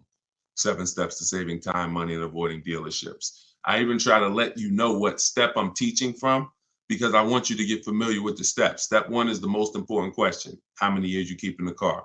That's the 8-year rule, leasing versus buy question, because that's the foundation of your car transaction. I could help you save all the money possible. You can get big discounts on the car, but if you purchase the car, but you should have leased it, you're going to overspend by thousands of dollars. So that's why that's the first step, most important question. Second step is equity assessment. Third step, we structure our deals. We need to know, and this isn't budgeting. This is literally structuring our deal and knowing on a lease, what would a good deal be? On a purchase, what are my offers going to be? What am I looking for purchase price wise to be below my budget? That's deal structure. Then we're moving to shopping, not buying. This is where we choose our car, do a little research, 5-10 minute research to make sure the car we're looking at is not a problem car, doesn't have bad reliability ratings, doesn't have bad longevity ratings, doesn't have bad initial quality rating. These are quick steps. And then we test drive if we're looking at a new car or a lease. We test drive it in that step. Then we move to multiple offers. Step 5, where we're in the market, getting bids, getting offers, actually able to take a deal across the finish line if it presents itself to us. Step 6 is paperwork and protection, which means, all right, we got our deal now. Now let's finalize our loan. Let's go over some paperwork. Do we need extended warranty, tire and wheel? And then step 7 is delivery. Everything I teach comes out of one of those 7 steps. And yes, that's all in my book. And you can get your copy at deshonsbook.com for 75% off for 30 minutes. Or you can go to my Instagram bio or TikTok bio, click that link there, and then click the button that says get the book for 75% off. You won't pay the $97. But yes, good question. Go ahead, Dolan. Will older Toyota Camrys 2023, 2024 be cheaper or have more incentives due to the redesign of the 2025 Camry coming out? That's a good question. You never know. It depends on if they have a lot left over. So what I always say to anybody who's thinking you want to get a pre-owned car, but you only want to get it like 1 or 2 years old, you got to be careful doing that. Depending on the car, I'm going to tell you why. I've had people who wanted to get a new one. I mean, a 1 or 2 year old one, but I said, first of all, you're not going to have enough inventory to properly gauge what below market is on those vehicles. Because the only way dealers get pre-owned cars is somebody trades it in or somebody returns it off lease. So if or they buy it from an auction, which means somebody had to replace it. Somebody had to get rid of it. So you don't typically see people replace their cars in 1 or 2 years. So that's why you don't see a lot of 1 or 2 year old vehicles. So what I always say is you need to be running the prices on the brand new ones. Now, in the case of a redesign, maybe you don't see too many incentives, but you still never know. We had somebody hop on the show 3 days ago, and she said that she got a brand new BMW X4 M Edition, popular truck, new, and she's saving $7,000 on that particular vehicle. So you just never know. But there are vehicles out here where you can save thousands off a brand new one. So give you an example. Somebody, Frena, she leased her Jeep. She probably got 10 grand off the price. Okay. And some of you know, if you've been on the stream before, that I regularly share people that get, on certain cars, you get 20, Maserati, Kimberly's Maserati, she got 20 grand off. Sean, he got 20 grand off on his F-150 Lightning. So you don't know what you're going to get until you get into the market and see what the demand is for that vehicle and see what the rebates are. You don't know until you get all those offers. None of those people knew they were going to save 20 grand. No one knew they were going to save 10 grand, 7 grand. They only get in and then they get the offers and they see this is their best deal. So if I end up being able to save 7 grand off a new one, then what should I pay for a 1-year-old one? That's the point. If the new market, if I don't have enough inventory to compare the 1-year-old ones, because you're not, then I can only compare it to the new market. So and if you do it my way, it takes 60 to 90 minutes to get all these offers. Before one trip to the grocery store, sitting down at your computer doing it my way, you'll be able to see what the market is for any vehicle. And when you really get quick, you'll be able to do it in like 45 minutes, copying and pasting. So once you see that, if the new market for the car is $7,000 off, how much should I pay for a 1-year-old one? Well, it better be at least 10, maybe 11, because a brand new one is $7,000 off. Now, opposite is true. If I could only get $2,000 off sticker, that's my best offer. Then maybe a 1-year-old one, I'm looking for $7,000-8,000 off sticker, $9,000. So you got to know what the new market is, because the worst mistake you could make is to get a 1 or 2-year-old pre-owned car that has a heavily discounted new car market that has $5,000 rebates on the new car. Think about Sean. I want to use an extreme case, but even cases that are not this extreme will still make a huge difference. Sean, he saves $20,000 off his F-150 Lightning. What happens if somebody said, now that's a $73,000 vehicle I'm showing on the screen. What happens if somebody says, well, I want a 1-year-old one or a 2-year-old one? Now they think, all right, I'm gonna go and look for one that's probably about 50, 55. Now they go pay 55 for a 2-year-old one. But Sean, getting his bids and revealing what the below market prices are on a truck like this, he saves $20,000. So he pays 53, and the person buying the 2-year-old one pays 55. Do we understand how horrible that would be for the person who got the 2-year-old one? We clear? Type clear before we move on. This is only for recent cars. This is only for 1 or 2-year-old. If you're going 3-year-old, there's typically enough cars for you to compare prices. But those of you, we've had a lot of people over the years that target a 1 or 2-year-old one. I would tell you, shop the new car market, because that's going to give you the parameters you need to know what a deal should be on a 1 or 2-year-old one. All right, there we go. Good question. Let's go, Dolan. Shoot the next one up, brother. Let's put the banner back up for those of you who want your book, 75%. Now, just so you know, once that timer on my website hits 0, the price goes back up to $97. So be aware of that. Get your $24 book if you want. I mean, look, $97 is great. Let's be honest here. We usually keep cars for a while, but we see a lease deal for $189, 0 due. This is trash. This is trash. 36 months only for commuting to work, perfect credit. And I'm gonna tell you what's trash: advertisements. Deals are not advertised. First of all, the 189 is going to be on a specific vehicle, and it's not going to include taxes and fees. I'm under the mindset now, if it's 189, 0 due, 36 months for commuting, okay, 30,000 miles, which is right at what we do. That's 10,000 miles per year. All right, that's great. You can adjust the lease up to 30,000 miles a year if you want, but they only need 10. Do I need to negotiate this? That's always, look.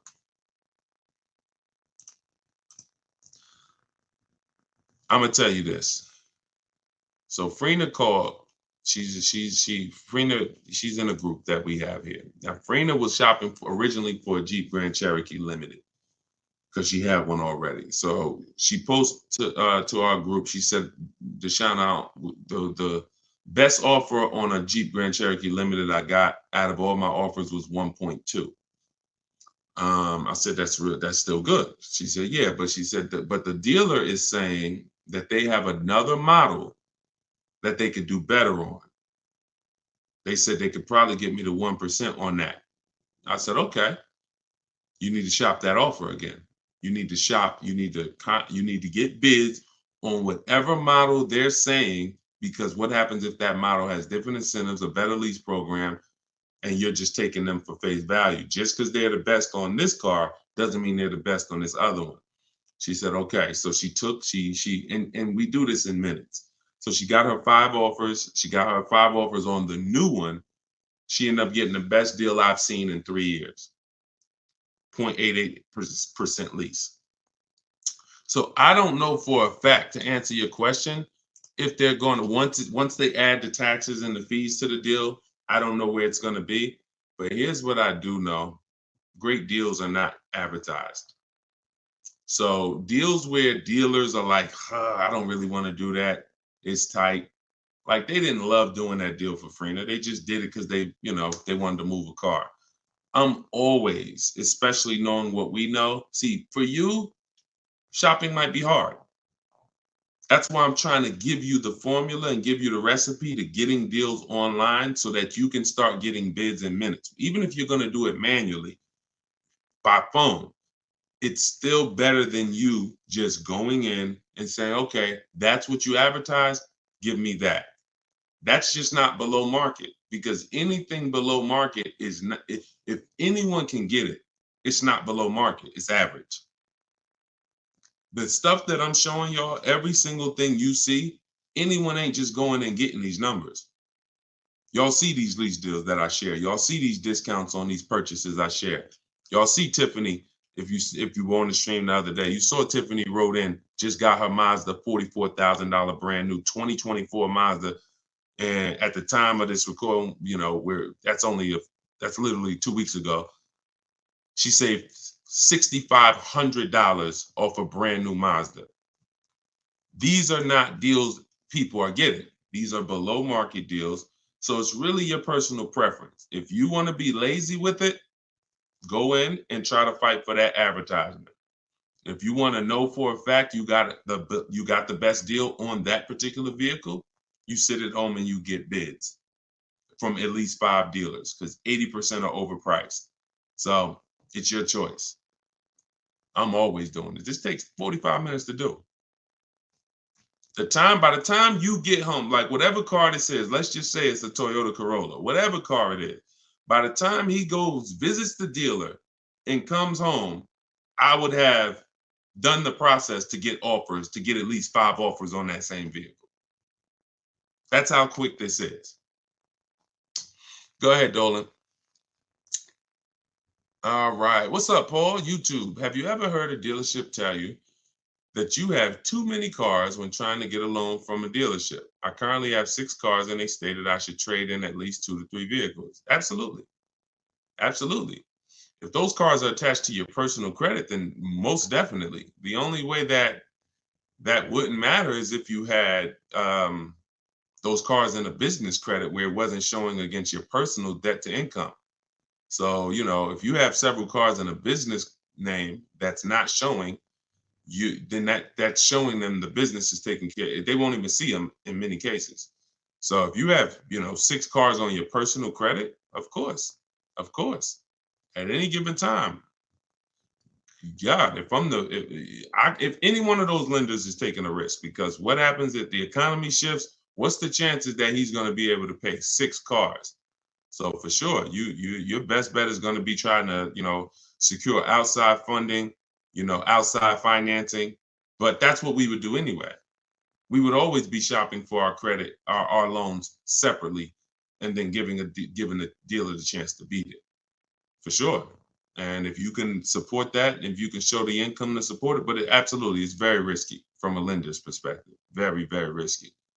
You just need to find the right lender at this point who is willing to take the risk, because obviously most people, it's hard to get a second car. Second car is hard because they're looking at normal people. Normal people are not going to be able to support a second car. Maybe a second car though, a third, a fourth, a fifth. No, I don't even know how you got those done, but however you did, it's income. I mean, I've had people make, $800,000, $900,000 a year. Okay, so it's all income based. So I'm not going to sit up here and tell you I don't know how you got it done. If a bank sees that you make $500,000 a year, and you're bringing in $10,000 a week, and they say, okay, $40,000 a month.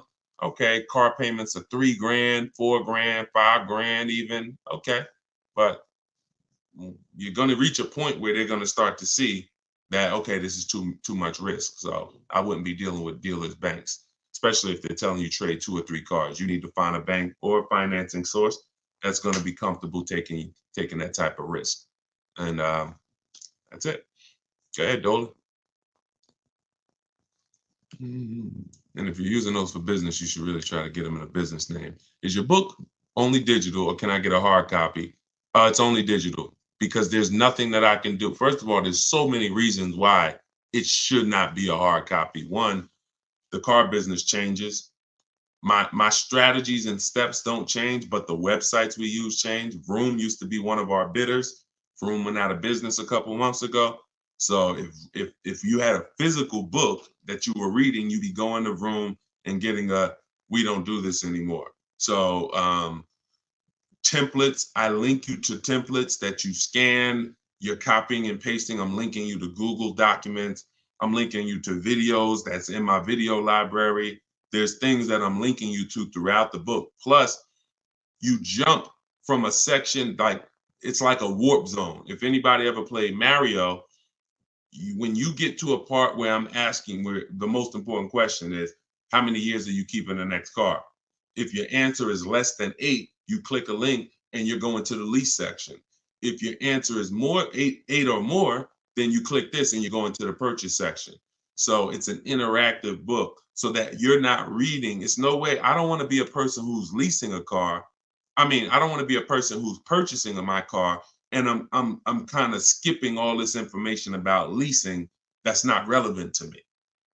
I don't want to do that, because now I'm going to get confused. Okay, is this for me or not? So I had to have links that warp you to certain sections that keep you on track.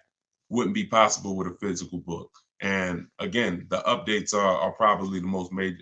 Those 2 reasons are why this book would be horrible as hard copy.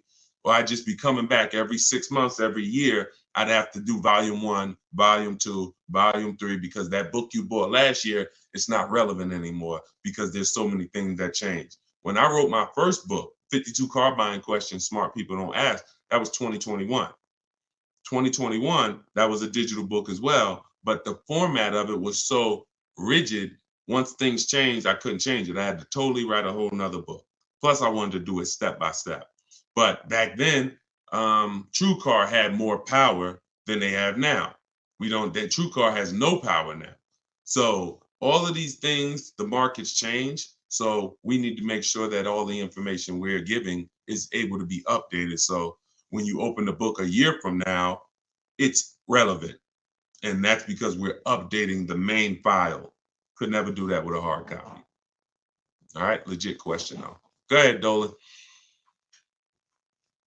We are live, y'all. I know you don't usually see me live this time of the day, but we decided to do a special live. So whenever you don't see the banner above my head, you're watching a live show. When you see the banner, that means you're watching a rebroadcast, because we rebroadcast the shows throughout the week.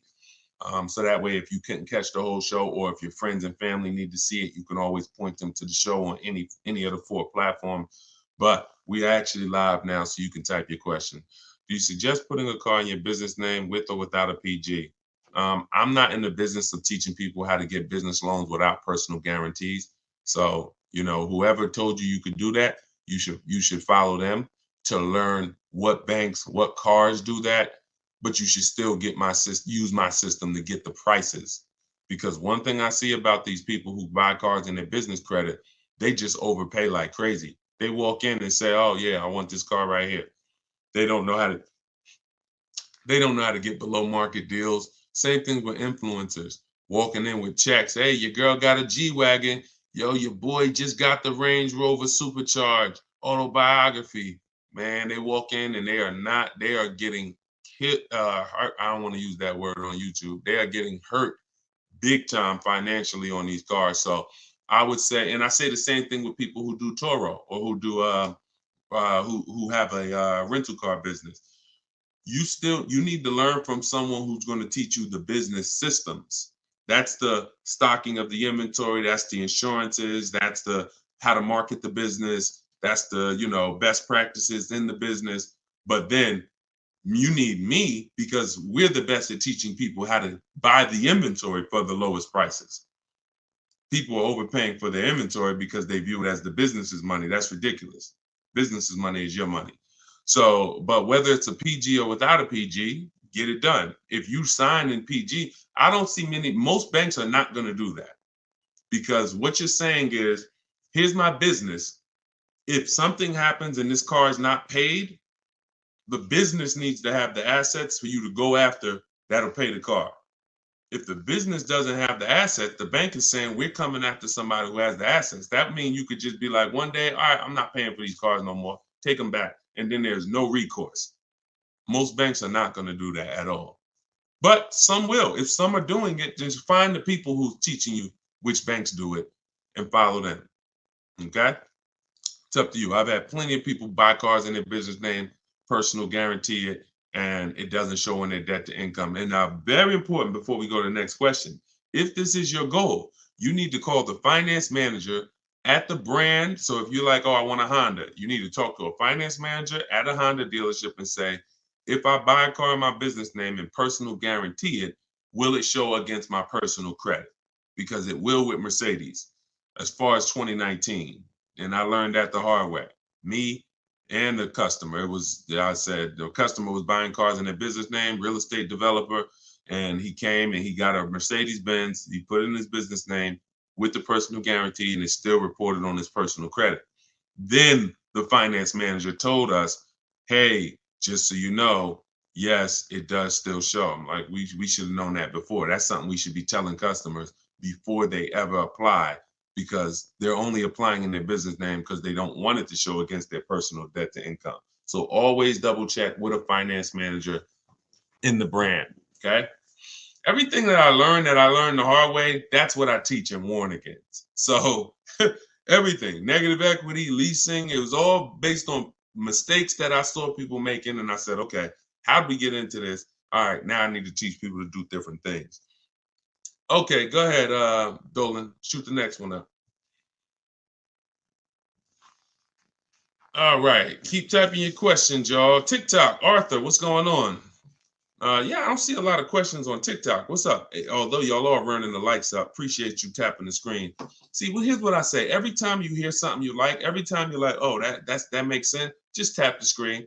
It just runs the likes up and it lets TikTok know we talking big business over here. So I appreciate y'all. Arthur from TikTok said, what's the best way to handle being upside down? Ride it out? That's a good question. Now, that's the third choice. The best way, so what you got to know for those of you who are upside down in your loans, you have cars, do your equity assessment. I talked about the equity assessment at the beginning of the show. Do the equity assessment. Once you see that you're upside down, if your highest offer is 20, but you owe 24, you're upside down. If you could pay the difference, that's the best way. If you could pay the $4,000 outright, that's the best way, because the second option, you're going to have more negative equity than $4,000, because the bidding system is meant to reduce your negative equity by maximizing the price you get for your car. So in order to maximize the price we get for our car, we must get bids. So once we get the bids, we move on and say, okay, I can't pay the difference. Now I have to, I can't even say the word. Who knows the word that I hate using? Starts with a T. We don't do this. Only in these scenarios. Only in these scenarios. Only when you have too much negative equity, you can't pay the difference. You have to do the T word. What is the T word? Anybody know? We might have a bunch of new people on here. They're like, no, Deshone, this is one word we don't do. Okay. Nobody?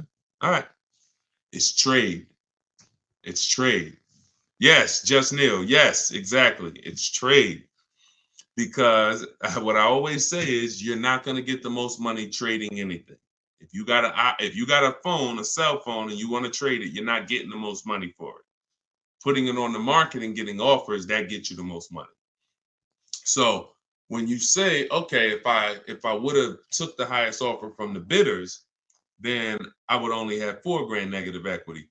Most likely when you end up going this route, you're going to have 5 or 6, because you can only You need a dealer who's going to wrap your negative equity into the new deal. So basically, what you should be doing is leasing. There's no reason, 99% of the time, the reason you have negative equity is because you buy cars and replace them quick and you don't lease.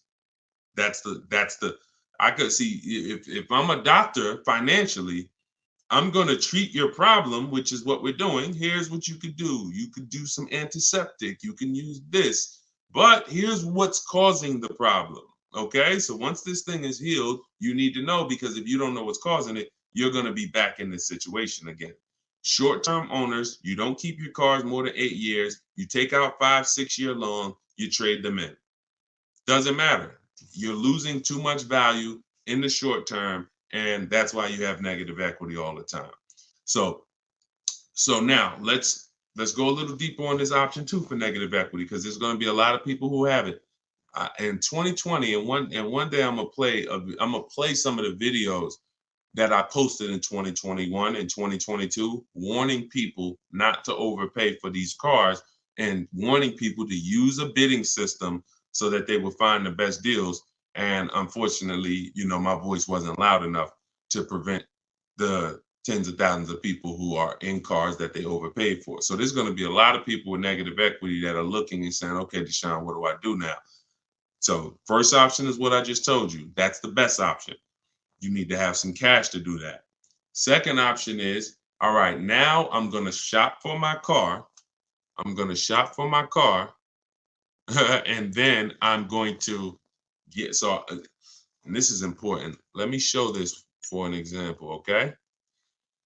Because some of you, your knee-jerk reaction is going to be to just walk into a dealer, and let me warn against that. So let's use somebody who got a discount. Okay, here we go. Let's use Tiffany's case. Tiffany bought a car that is, pretty common, and she got bids and she saved a ton of money on it. Now let me show you this. So I'm shopping, I'm getting bids. The reason why I'm getting bids is because I need to know the largest discount I can get off the new car that I'm buying, or off the new car I'm about to lease, because this is going to be what allows me to transfer my negative equity over to the new car. So she saved $6,500. The reason why this part gets tricky for those of you who have a lot of negative equity, like, over $5,000, $7,000, really over $5,000 of negative equity, it gets tricky because the banks have something called a loan to value ratio. So if you look at where it says our deal MSRP 44,820, and those of you on TikTok, you'll watch it on the replay or you could jump over to YouTube. It's up to you. But the bank is only going to lend about 20% above that number. If you have great credit, maybe 25% above the 44,820. So if you're looking at a car like that, 44,820 is the sticker price.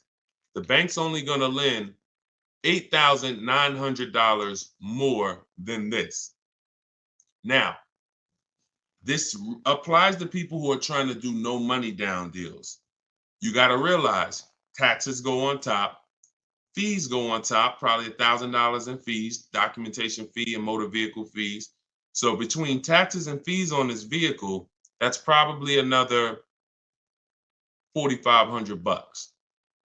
So if the bank is only going to lend a certain amount over that and taxes and fees are 45, you really could only put like another 45 grand, $5,000 of negative equity before you are capped.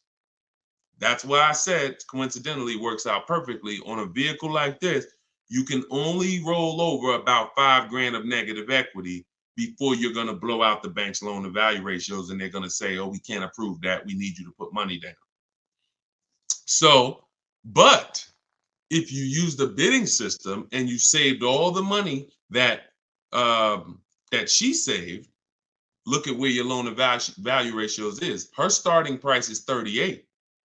So literally she can slap. Remember, the bank's going to lend 49 on that $44,000 vehicle. The bank's going to lend 49. That means she could have put 10 grand. She could have put, $7,000, $8,000 of negative equity, because the discount she got So the discount you get affects how your overall deal. If you didn't get a discount because you don't know how to shop, and then you're trying to throw negative equity, now you're stuck, or now you got to put money down. But when you're shopping, getting bids, you get all the money off that you possibly can, and now you can throw your negative. You can throw larger amounts of negative equity. So somebody who didn't get a discount on that car could only put $5,000 negative equity on it. They could only transfer $5,000 of negative equity over. Somebody who got the discount Tiffany got, they can slap $10,000 of negative equity on top. So that's what you need to know. You are always going to get bids. If you need to replace negative equity, you're always going to get your bid.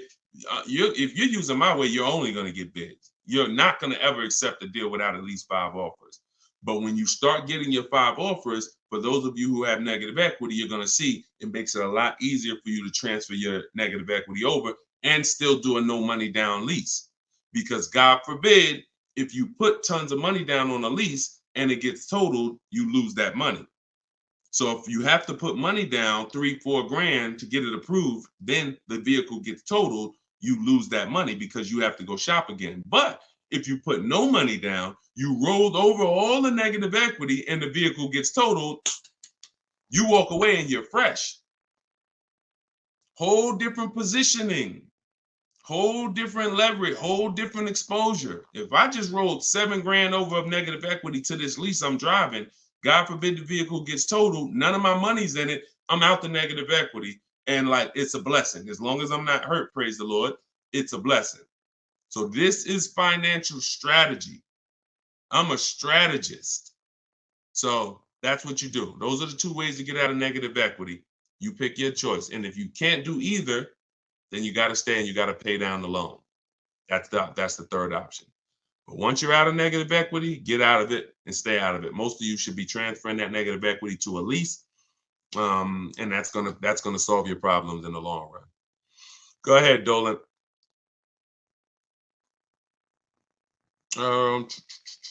Okay, Andrew on Facebook. What do you think? A trade-in of a car almost the exact same price of the car you want to buy. Listen, we don't trade. You're using curse words on here, man. If I came in your house right now, any valuable object, and I wanted to make you a trade for it, you're not getting the most for it. So that's just what we do. We get bids. We get bids. We're not in the business of wondering, could we have gotten more? When you do trades, when you do this old style shopping, which is, think about this. I'm about to say something and it's gonna be a gut punch. You're shopping like it's 1990. Let that sink in. Everything y'all hear me talking about is new age, right? Stuff you never heard before. Now, I've been in the car business for 14 years. I've been educating people on car shopping from home for 3 years straight. Before that, I ran my own brokerage called Cars from Home, where I did this for people. And then I found that we can help more people teaching them how to fish. So this is something that we've been mastering since really 2015. I haven't been in a dealership to make a deal since 2015. My last deal was when I worked at Mercedes and I bought a used Mercedes when I was there. Forgot about that car. Phenomenal car. Got totaled. But that was the last deal. Every deal I've made for the last 10 years, and I've had 2 Infiniti leases. I've had a Jeep Grand Cherokee lease, and I've had the Infiniti truck that we bought. All been online, below market deals using my own system, using what I'm teaching you. Everything is new. All you hear on these streams is new. Wow, I never heard that before. Oh, that's brand new. I like that. But everything you're talking about doing is 1990. Go in, trade for cars, walk into a dealership, negotiate back and forth. If you're looking and saying, I'm doing the same things to buy my cars that people were doing 30 years ago, you should tell yourself, no wonder I ain't getting below market deals. No wonder I'm leaving hoping that I did all right. Oh, man, you think we could have got more money for the trade? Yeah, I know I should have tried to hit them more. I could have got another 1,500, but you know what, man, let's just, that's buyer's remorse. That's buyer's remorse. This stuff that you accept as normal, Buyer's remorse. That is not what we do. So we don't trade, we get bids, we separate our transactions. Who we sell our car to is different than who we buy our car from. That's different than who we're getting our loan from. We bid out these transactions using online resources, and we do this stuff in 60 minutes. So while you're there, before you even come back, one trip to the dealership, you've been there 4 hours. I'm here, and we're talking to 20 dealers, and we're getting thousands of dollars off while you could be potentially talking to an 80% dealer who's overpriced. Some of you know 80% of dealers are overpriced. Whenever you hear me say an 80% dealer, that means when you walk down the street or you drive down the road, if there's 10 dealers on the block, 80% of them are overpriced. 20% of them are great, but you don't know who's who. So if you go into an 80% dealer and he takes off $4,000 and you think you won, his price was so high to begin with that $4,000 he gave you, you lost. See, if I start $6,000 high and then I take off $4,000, you lost. If I start $2,000 high and take off $4,000, you lost. If I start at the normal price and take off $4,000 and beat my competition, you won. So this is what we do. It's a science from shopping from home. That's why the book is called Cars from Home. 7 steps to saving time, money, and avoiding dealerships. Go ahead, Dolan. And bring in Lakina. I see Lakenya on YouTube. Bring her in after Robert. Instagram. Y'all keep typing your questions. We are live. We'll do No, I don't do DMs, my olive branch. Thank God we got 2 million followers. There's no way. And none of this stuff is uncommon. See, a lot of times you think your situation is uncommon. Like there's nothing. I've been in this business since 2006. There's nothing I haven't seen. People are, oh, but I got a special situation. No, you don't. It's special to you. It's special to you. There's 100,000 other people in that situation, which means I've already planned for it. Unless you're a one-off situation where there's not 100,000 other people in this country in the same situation as you, it's already been planned for. I've seen thousands of transactions over the years, so I can plan for everything. So there's no way functionally, logistically, that I can be in DMs giving people repetitive advice. When I make the information available, you just go get it. You want to get on the stream and try to get it? God bless you. You want to get my book and try to get it? God bless you. You want to go to my masterclass, link in my bio, and attend my masterclass and find out what you've been doing wrong? God bless you. You want to watch my social media videos that I put out every day? God bless you. You just get it. But that's what we do. All right, Robert, Facebook. What is the best way to look for a particular new car instead of going through each dealer's websites in various cities? To look for a particular new car, I'm going on a dealer's website. I'm going to 25 Mazda dealers' websites. I'm telling them what I want through the contact tab, and then I'm going to see who has a vehicle. That's the fastest way possible. That step in our process takes 20 minutes. If now that's what I said. You can try to do it your way, or you can use my templates and scripts, because my scripts are copy and paste. But you're not going to do this calling. It's hard because you don't know who has what car. That's why we go to all the dealers' websites and we reach out to them in 20-25 minutes. So once we know who has a car, then we have a conversation by email with those who have a car. It's the best way possible. There's no way better than that. Like, there's you going into a dealer, you calling dealers. No. We know when we reach out to 25 dealers, there's a chance maybe 10 of them have a car we want. Maybe 8 of them have a car we want. If none of them have a car we want, then that means that car is either sold out or you're in between model years, which means it's sold out. The 2024s are sold out. We haven't gotten the 2025s yet. If we connect with 25 dealers and no one has a car we want, or only one person has a car we want, then that means that car is not in the market anymore. In which case, it's better for us to know that than walking into dealers, wasting our time looking for something that doesn't even exist. It's the best way. It's the best way. Everything else is a waste of time. Go ahead, Dolan. Okay, good morning. I bought the book and right now analyzing my equity. I owe $36,000 on the vehicle. It's a 2024 Mazda CX-5, but the only offers I've gotten so far are $23,000. Why are we looking to get out of a car? It's a 2024.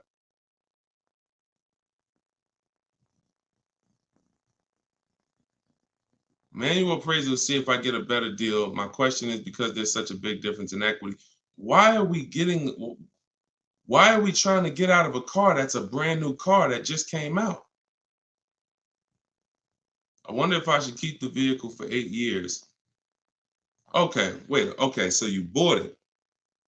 So you bought the vehicle. My question is, because there's such a big difference in equity, I wonder if I should keep the vehicle for 8 years. What do you think? What's my goal is to go into a lease. Okay, because I know I'm paying too much for a truck. I don't plan on keeping it. All right. Thank you for that. So it makes sense. Bought a car, should be leasing, paying too much for it because you bought it. $40-something thousand Mazda CX-5. You owe $36,000 on it. All right. Now that makes sense. Because I always tell people, if you've had a car for a couple years and you're thinking, some people say, Deshone, I know I'm not an 8-year person. I'm breaking the 8-year rule. Should I go into a lease now? And my answer to them is always yes, because there's no benefit in you waiting. There's no benefit in you waiting to, pay off the car and then go lease. But this is a case where this vehicle is extremely new. And then you realize, okay, I shouldn't have bought it. I should have leased it. So what you're at the mercy at right now is the equity position, because y'all know what this means, right? Depreciation. This is your vehicle right now. So the minute you drove off the lot, you lost 20%. So if that vehicle was a market value of $40,000, and then you drove off the lot, you lost. Now it's worth 34. Now it's worth 38, whatever it's worth. The point is, you lost a huge amount of value. So you're trying to, that's the biggest value that you can lose in a vehicle. Is a brand new vehicle. A year later, it's worth 20% less. So trying to replace it in that time is going to be extremely hard. Now, what I would tell you is, you didn't overpay. You just purchased your car. And you might have overpaid too. I'm not going to say you didn't overpay. So the key is, you could put your deal on the right. You could have a wrong structure for your life, which is you purchased when you should have leased, and you could overpay. Now, what we need to do is see what can we do at this particular point. You can only see where's your break even, or do you want to transfer with negative equity, or do you want to wait until you're at a break even and then transfer into a lease? The soon as you could do that, the better. And I'm gonna tell you something. I had a close friend of mine. He's actually a business partner of mine, and he came into the system and he learned my system, and he had a Kia Telluride. Wasn't going to use it, but we're doing some business together. He's a banker, and we're about to build this banking application. So happens his Kia Telluride gets totaled. His wife has an accident. His Kia Telluride gets totaled. He didn't know about leasing either. He didn't know about the 8-year rule either. So he said, Deshone, so I'm gonna use this bidding system that you create. I'm gonna use the system, because why not? But what I found is, I'm not an 8-year person, so I'm gonna go for a lease. I said, okay. Getting the same vehicle, Kia Telluride. Hits me last week. We go out to dinner. He's like, so I'm picking up my Telluride, and then we'll go out to dinner afterwards. He said, I got him under $500 a month. It was like $479 on a Kia Telluride that I was just paying $800 for a month. I said, well, congratulations, man. He said, man, listen, it's just deal structure. So he's driving the same vehicle. In fact, he got a brand new one. And that's the revelation that most people are going to make. And that's really the big revelation, because the amount of money you're going to save is just going to be amazing. But you have to see at this point now, when does that make sense? Because I just bought this vehicle. It lost a ton of value naturally, because that's what it does. Depreciation has set in. I would do my equity assessment and keep doing it. I do it probably once every 6 months, once every year, and see you're paying $623 a month for it. Yeah. You could lease that same vehicle. I mean, think about this. And I'm just telling you so you can have a target. If you go right now and you transfer, okay, so let's just say a phenomenal offer on that because, you know, Tiffany got a Mazda. She got a Mazda. Now, she didn't lease it, she bought it, but she got $6,000 off the vehicle, $6,500. Let's just say that $43,000 vehicle, let's just say she could lease that for like, you know, $425 a month. We don't know what her best offer would have been if she leased it. But if it's $4 something a month, then you overpaid because deal structure. And, you know, if you put money down, that's more money that you overpaid. So you have to now have a goal and say, all right, this is a correction of a mistake. If the damage is done, just understand that the damage is done. Wrong deal structure it's done. So all you can do from here is say, all right, I know what my next goal is. I'm going to move from this vehicle to my next vehicle in a lease, and I'm going to do it when it financially makes sense to do. That's all you could do. It's a purchase. You didn't necessarily, you're not paying $623 because you necessarily got a bad deal. You're paying $623 because you bought a brand new car. So you should just focus on, all right, do your equity assessment every 6 months, enjoy the car. It's not going to be forever. Hopefully in the next 12 months, 18 months, the equity position levels out where you can make a move from the car. And if you put a little money down, it'll help you. But think about that. Think about this, y'all. Real scenario. And we're not, and look, your story is going to help you if you follow this plan, but it's also going to help people who are going to be in your situation and who can avoid it. Because really, you probably, in order to get $623 a month, you either got a long loan, maybe 6-year loan, put a little money down. But what are we talking about? When you can replace that car, we're not talking about you getting any of that back because you're not going to get it back. If we could break even right now, that would be a blessing because you can move freely. So we're just praying to get to a point where you could break even, which means whatever money you put down, gone. Whatever the $600 something you're escaping to go into the lower lease payment, gone. So this is why I'm telling you guys, if you're not keeping your cars 8 years, you should only be shopping for great lease deals. It's impossible to get a great deal if you purchase a car, but you should have leased. Impossible. And I will tell this for everyone who's willing to listen, not be emotional, not listen to what Dave Ramsey's been telling them for years, because these are the facts. These are numbers. And I put this advice up against anyone in the world. Numbers are numbers. I love numbers. So here's what you do, LaKenya. Don't beat yourself up. Enjoy your new car. You could afford it, but you just know, future-wise, I'm going to be getting great lease deals, and I'm going to take the strategizing in it and the shopping for cars and understanding financial literacy with cars extremely serious because I'm never going to repeat this again. Let it be an anchor to you to never go out here winging the process again, because this is your money. So the info is available. Run your equity assessment. When it makes sense to transfer it over, shop for your next car, get bids so that you can save all the money you need to save and then go into a lease. That's all we could do. That's all we could do. I will shout from the hills, y'all. People say you only talk about leasing. They don't listen. 8-year plus people, no. We should be buying. If that's the most important question, how many years are we keeping the car? 8 years? We're going to buy it because we're going to outlive the depreciation. We know depreciation looks like this. It's the unseen expense. These are the first couple years, and then it levels out like this to where my car is not losing value.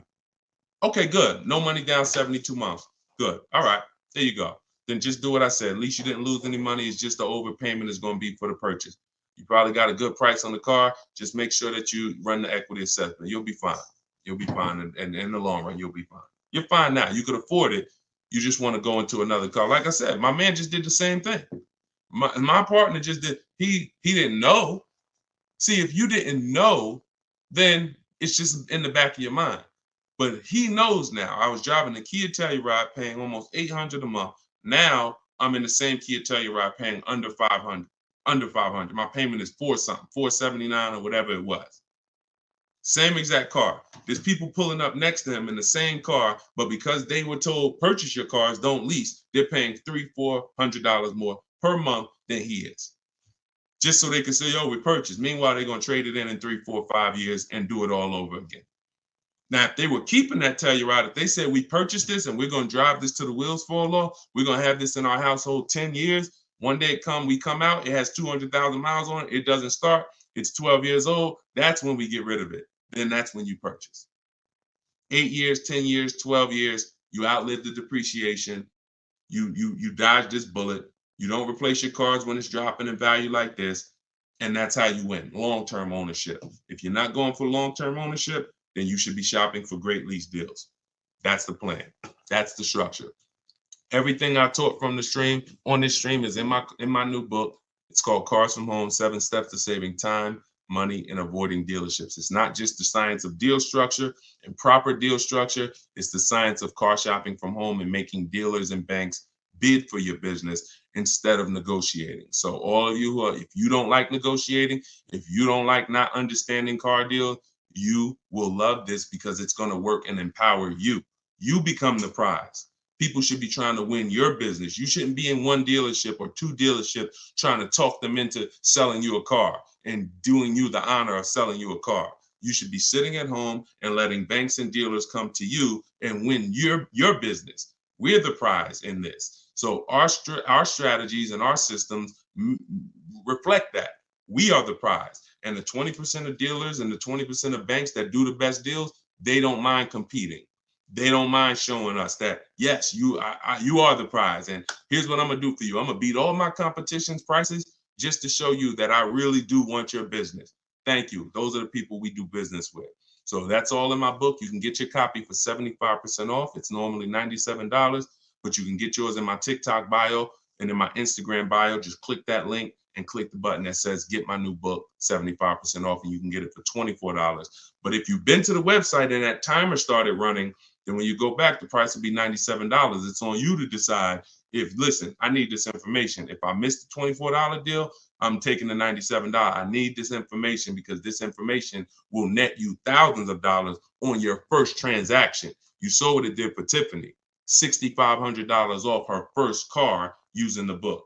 So get it in my bio or in the link. We put a comment in the Facebook section, in the Facebook and YouTube comments, deshonsbook.com. And if you're watching us on TV, of course, you can use your mobile phone. You can scan that QR code. And for all of you who want to attend my free masterclass, it's called Everything You're Doing Wrong, Buying, Selling, and Leasing Cars. You can also click that link and attend it. You'll need about an hour though, and you'll need a pen and pad because we go very deep into leasing versus buying and 23 other mistakes that you're making that you don't know you're making. So you can do that. You can attend that, or you can attend that in my TikTok and Instagram bio as well. Like I always say, I make the information available. You get in where you fit in. Just get the information. All right. Great stream today. I appreciate everybody. Enjoy the rest of your day, and we'll see you on the next one. God bless you.